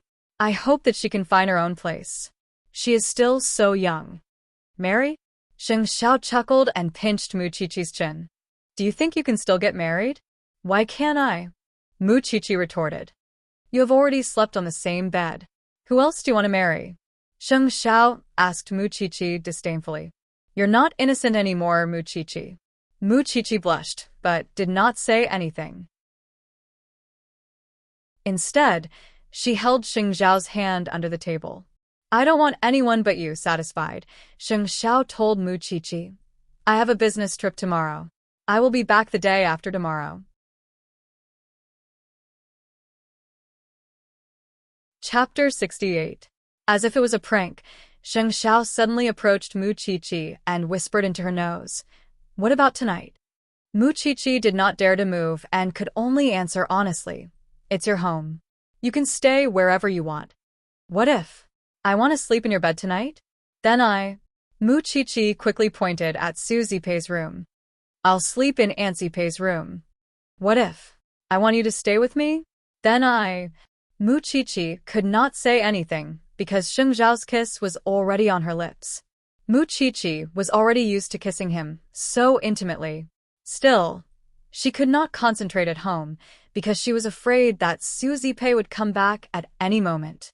Perhaps sensing her absent-mindedness, Sheng Xiao released her lips and carried her horizontally on the dining table. Scared? Mu Qiqi was stunned and nervous. I'm afraid that Auntie Pei would suddenly come back. Guilty conscience? Sheng Xiao deliberately made Mu Qiqi look straight at him and kissed her again. This time, he deliberately swept her lips and tongue so that she did not have the energy to think about anything else, and in just a moment, Mu Qiqi went limp and leaned against Sheng Xiao's chest. Little rascal, your aunt won't come back. Mu Qiqi hugged Sheng Xiao's narrow waist tightly, deeply inhaling the faint scent of his body. Xiao Xiao, how could I like you so much? Sheng Xiao took the chance to pick her up and walk step by step to her little room. Mu Qiqi was so nervous that her heart was beating like a drum. She was afraid, but at the same time expectant soon. Sheng Xiao kicked open the door to Mu Qiqi's room. He had not entered Mu Qiqi's room since the little mansion was given to them. Seeing that her room was filled with books, Sheng Xiao put Mu Qiqi on the bed and held her hands. Are you looking forward to it? Mu Qiqi blushed and could not help biting her thin lips. Sheng Xiao chuckled and let go of her. You wish. Mu Qiqi knew that he was teasing her. So, she got up and locked the door. Now, she would not be afraid even if Suzy Pei came back. However, Sheng Xiao laughed out loud. Little rascal, you don't have the slightest potential to do bad things. My car is down there. Before I met you, I never dared to do such a thing. Mu Qiqi confided in Sheng Xiao boldly. I won't be kissing and hugging a man so frequently at this age. I won't be teased by him in all sorts of places. Sheng Xiao sat on the bed, his eyes glinting with a sharp gaze. He was like a sharp eagle, staring at his prey.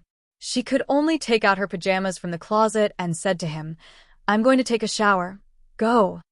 Sheng Xiao lay on the small bed and said, I'll leave in a while. Then I won't bother with you anymore. You're too despicable. With that, Mu Qiqi entered the bathroom. Suddenly, she remembered the night she was sold. Sheng Xiao was injured and sat outside, waiting. In the end, he even called the hotel manager over just to open the door for him. Now that he thought about it, the situation was completely different. Mu Qiqi quickly finished her shower and returned to the bedroom, only to find Sheng Xiao lying on her bed with his eyes closed. Mu Qiqi smiled knowingly. Just as she was about to cover him with the blanket, he rolled over and pinned Mu Qiqi beneath him, locking her firmly. Sleep, Xiao Xiao. I told you you're too young. Sheng Xiao made his stance clear, but changed his position so that Mu Qiqi could lie more comfortably. It was the first time Sheng Xiao spent the night in Mu Qiqi's room. For Mu Qiqi, it was another kind of shock. She liked this man too much. That was why she was willing to take the risk. In the dark, Sheng Xiao kissed Mu Qiqi's forehead and her alluring earlobe. The little one had no idea how torturous she was. That was why Sheng Xiao waited until Mu Qiqi fell asleep and checked the safety of the little mansion before driving away. After all, he was not confident that he would really swallow the little one if he stayed. It was hard to imagine that the great crown prince of Huangyao would have to restrain himself if he wanted a woman, because he was waiting for the apple to ripen. When the day came when it turned red, he would eat the little one until nothing was left. The next day, Mu Qiqi was woken up by her phone ringing. She quickly woke up when she saw that it was her aunt, because she thought that Sheng Xiao was still in the mansion. But when she saw that the room was empty, Mu Qiqi answered the call. Aunt Qiqi, are you okay being alone at home? Are you scared? Suzy Pei, who was in the car, wanted to call Mu Qiqi to make sure she was safe. Don't worry, Aunt. I'm fine, Mu Qiqi quickly answered. That's good. Have fun with your classmates today. At the mention of classmates, Mu Qiqi only remembered that she had a date with Qianqian. So, she quickly got up and hurried to the place where she had agreed to meet Qianqian. Qianqian panicked. Why are you only here now? I fell asleep. I'm sorry, Qianqian. Mu Qiqi quickly explained and presented breakfast to Qianqian like a treasure. Only then did Qianqian calm down. Get in the car. Let's go to Z City. Why are you going so far? I want to see the person I like. He is studying in Z City. Qianqian explained to Mu Qiqi. Let's go. We won't make it if we are late. Mu Qiqi did not tell Sheng Xiao where she and Qianqian were going. And Sheng Xiao did not tell Mu Qiqi where he was going. When they arrived in Z City, Qianqian brought Mu Qiqi to the entrance of a private high school. Mu Qiqi looked at Qianqian's expectant face and could not help but smile. So, you're in love too. Pfft. We are all adults. Who doesn't have someone they like? Qianqian winked at Mu Qiqi. Then, how do you know him? He is my neighbor's child. In Mu Qiqi's heart, Qianqian should like a warm and caring man. But when he walked out of the school with silver hair, Mu Qiqi only saw an arrogant little boy. Xiaoan, why did you come to me? The boy walked to Qianqian with a disdainful look. He even smoked a cigarette in front of her. It made Mu Qiqi's impression of him very bad. But it was easy for a rich boy to get a disease as if the whole world revolved around him. It's the holiday. I miss you. Duan Xiao, and snorted and walked in front. He brought Qianqian and Mu Qiqi to the high-class club he was familiar with. Let's play billiards together? Mu Qiqi did not like the noisy environment, because this place could not withstand Sheng Xiao's phone calls. But when she saw Qianqian was so happy, she could not leave. Perhaps what she feared had come true. So, when Sheng Xiao called her, Mu Qiqi was so scared that she hid in the washroom. Xiao. Sheng Xiao was a sensitive person. How could the crown prince not know about this kind of occasion? When he heard the music, he asked her immediately, "Where are you in the bar?" Mu Qiqi was helpless. She could only tell Sheng Xiao what happened today. And when Sheng Xiao heard that she was in Z City, he immediately asked, "Which club are you in?" Chapter 69. Stay there and don't move. Mu Qiqi hung up the phone and returned to the hall. She could not help but sigh when she saw so many rich young men and ladies squandering their time in the club. Sometimes, the world of the rich could be very dangerous. Qianqian seemed to be used to such an environment. It completely changed Mu Qiqi's understanding of Qianqian. Come here, Qiqi. I haven't introduced you to each other. Qianqian waved at Mu Qiqi, who was sitting by the window and looking at the scenery. Mu Qiqi did not like this kind of occasion, but she still walked to Qianqian. Xiao, and this is my good friend Mu Qiqi. Qiqi, this is my boyfriend, Duan Xiao, and Mu Qiqi glanced at him and then looked away. She did not like the kind of boy who deliberately dressed up to make others stay away from him. That was a boy who had not grown up. Duan Xiao, and held the cue and sneered at Mu Qiqi. Your friend does not know how to play, does she? She is shy. She is a good girl. What is a good girl doing here? Duan Xiao and glanced at Mu Qiqi contemptuously. Qiqi does not like this place. So I will play with you for a while. Then we will leave. Qianqian knew that her friend was cautious, but she did not forget to protect her. Up to you. Qianqian stood up and played basketball with Duan Xiao. Mu Qiqi was bored. Her tattoos and her attire did not make her look like an obedient child. But her eyes showed that she was a newbie. Very soon, a tall figure entered the Dynasty Club and was looking around for something. Perhaps it was because of his demonic aura, which coincided with the club. So many men and women whistled at him along the way. At this time, Mu Qiqi was lying on the sofa in a daze. Duan Xiao and Qianqian saw Sheng Xiao first. I did not expect to see him here. Duan Xiao and pointed at Sheng Xiao with his chin. Who is it? The crown prince of Huangyao. Duan Xiao, and said. Qianqian turned around and saw Sheng Xiao. She immediately understood why Duan Xiao and was surprised. After all, she knew how famous this man was in Jianchuan. Mu Qiqi did not see Sheng Xiao until he walked in front of her. He grabbed her collar and lifted her up. When Qianqian saw that, she immediately walked over and defended her friend. What are you doing? Mu Qiqi was surprised to see Sheng Xiao. She quickly said to Qianqian, It's okay. You can play. Sheng Xiao was too lazy to care about Qianqian. But to prevent the little one from being brought to such an occasion again, he did not forget to warn her. Don't let me know that you bring her to such a place again. It's very safe here, like a wolf or a tiger. After saying that, Sheng Xiao grabbed Mu Qiqi and left. Mu Qiqi quickly resisted. Xiao Xiao, let me tell Qian. After all, she brought me out to play today. Sheng Xiao let go so that Mu Qiqi's feet touched the ground. Mu Qiqi took a deep breath and said, 1 minute. Then, she returned to Qian and looked at her widened eyes. Qian, when are you leaving? Give me a call. We'll meet up again. Qian could not help but grab Mu Qiqi. She could not believe it. Is the crown prince yours? Boyfriend.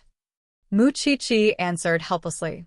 She did not expect to introduce Xiao Xiao under such circumstances. Qian's eyes widened. She was shocked to death by Mu Qiqi. All right. You go first. We'll talk about this later. Okay. I'll call you later. Then Mu Qiqi obediently returned to Sheng Xiao's side. The two of them left the club together. Qian watched them leave. She could not believe it. Am I hallucinating? Isn't Mu Qiqi secretly in love with someone in school? Damn, he managed to get the crown prince. This ability is really not just for show. I've underestimated your friend. Duan Xiao and could not help but sigh. I say, Mu Qiqi has changed so much recently. She even has White Lotus Mu under her feet. With the crown prince supporting her, who should she be afraid of? Qian suddenly felt very happy. White Lotus Mu probably would not have expected that Mu Qiqi had such a powerful backer. Moreover, even if White Lotus Mu got married in the future, she would be suppressed by Mu Qiqi. After all, Mu Qiqi had seduced the best girl in Jianchuan. Ha ha ha. This is great. Mu Qiqi did not know that Qian was secretly enjoying herself. She just followed behind Sheng Xiao obediently. She did not dare to make a sound. You're so arrogant just because I'm not here for a day? Mu Qiqi felt a little guilty. She quickly changed the topic. Aren't you on a business trip? I'm on a business trip. It's a production base 20 kilometers away from City Z. Sheng Xiao glanced at Mu Qiqi, who was looking down at the ground. I'm having fun. Xiao. Before Mu Qiqi could explain, Sheng Xiao dragged her into the sports car. He made her sit on his lap and pressed her against the steering wheel. Then, he scolded her harshly. Mu Qiqi's red lips were swollen. She looked aggrieved. I didn't know Qian would bring me here. From now on, you are not allowed to come here unless I bring you.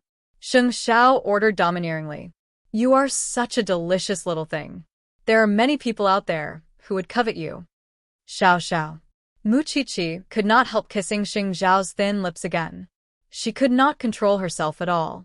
Since they were out of Jianchuan, she could not help but want to be a little more presumptuous. She did not want to suppress and control herself. Sheng Xiao held her waist and kissed her earlobe. He only stopped when his breath changed. He hugged Mu Qiqi tightly. Mu Qiqi wanted to move, but Sheng Xiao did not let go. Don't move. Do you want me to do you in the car? Mu Qiqi was obedient. She did not move at all. After a while, Sheng Xiao said to Mu Qiqi, don't go to that place again at night. Go back to Jianchuan. I wouldn't dare to do that with you here. Mu Qiqi muttered. And you appeared without telling me. I still have to explain to Qian. I don't care about others. I only care about your safety. Sheng Xiao bit Mu Qiqi's earlobe hard. I'll let you remember. What about you? I'll be done here at 10. I'll come and pick you up then. We'll go back together. Sheng Xiao arranged. Okay, I got it. I'll wait for you. Sheng Xiao nodded in satisfaction. He asked Mu Qiqi to wait in a safe cafe until Qian called her. Qiqi, where are you? I'm in the cafe outside the club. I'll come to you now. Qian was filled with curiosity. She did not expect that Sheng Xiao and Mu Qiqi, the two enemies who had nothing to do with each other, would actually be in a relationship with each other.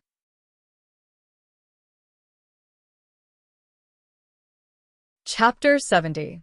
When they arrived at the cafe, Qian found Mu Qiqi's seat and sat opposite her. Tell me honestly, what's going on? Muchichi put down the porcelain cup in her hand and explained. It's like what you see. I'm with Sheng Xiao. You're just a high school student. Qian was in disbelief. How do you know the crown prince of Huangyao? I saved him when I was chased out of the house, Muchichi explained softly. All right. It doesn't matter how you two got to this stage. What's important is that you are Sheng Xiao's girlfriend now. If White Lotus Mu bullies you, you can hit her back, okay? What's there to be afraid of when you have such a strong backing? Qian, it's not convenient for us to make our relationship public yet. Muchichi told Qian, since it was one of her worries. Qian smiled and took a sip of her tea. Of course I know. We're both in secret. But don't you feel good, Chi? The Mu family thinks that you're suffering outside. Who would know that you're the crown prince's consort? If Mu Tongxue bothers you again, just give her a tight slap.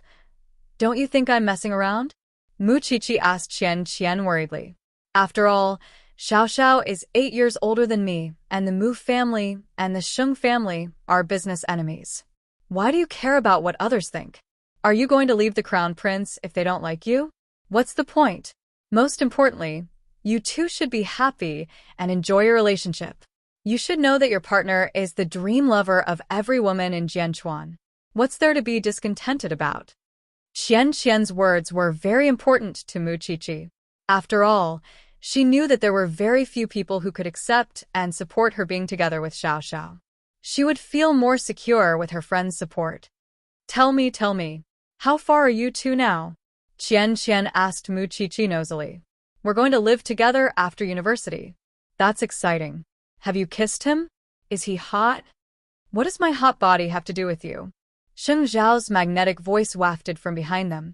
Qian turned awkwardly and waved at him. Hello, Crown Prince. Let's go home. Sheng Xiao glanced at Qian and pulled Muchichi up from the table. He warned Qian, don't bring her to such occasions in the future. Qian made an okay gesture, completely ignoring Sheng Xiao. Qian. I'm going. My chauffeur is downstairs. You guys go ahead. Qian waved at Muchichi. Muchichi followed behind Sheng Xiao obediently, like an obedient wife. Qian giggled when she saw that. Muchichi was like a rabbit in the mouth of a big bad wolf and could be devoured at any moment.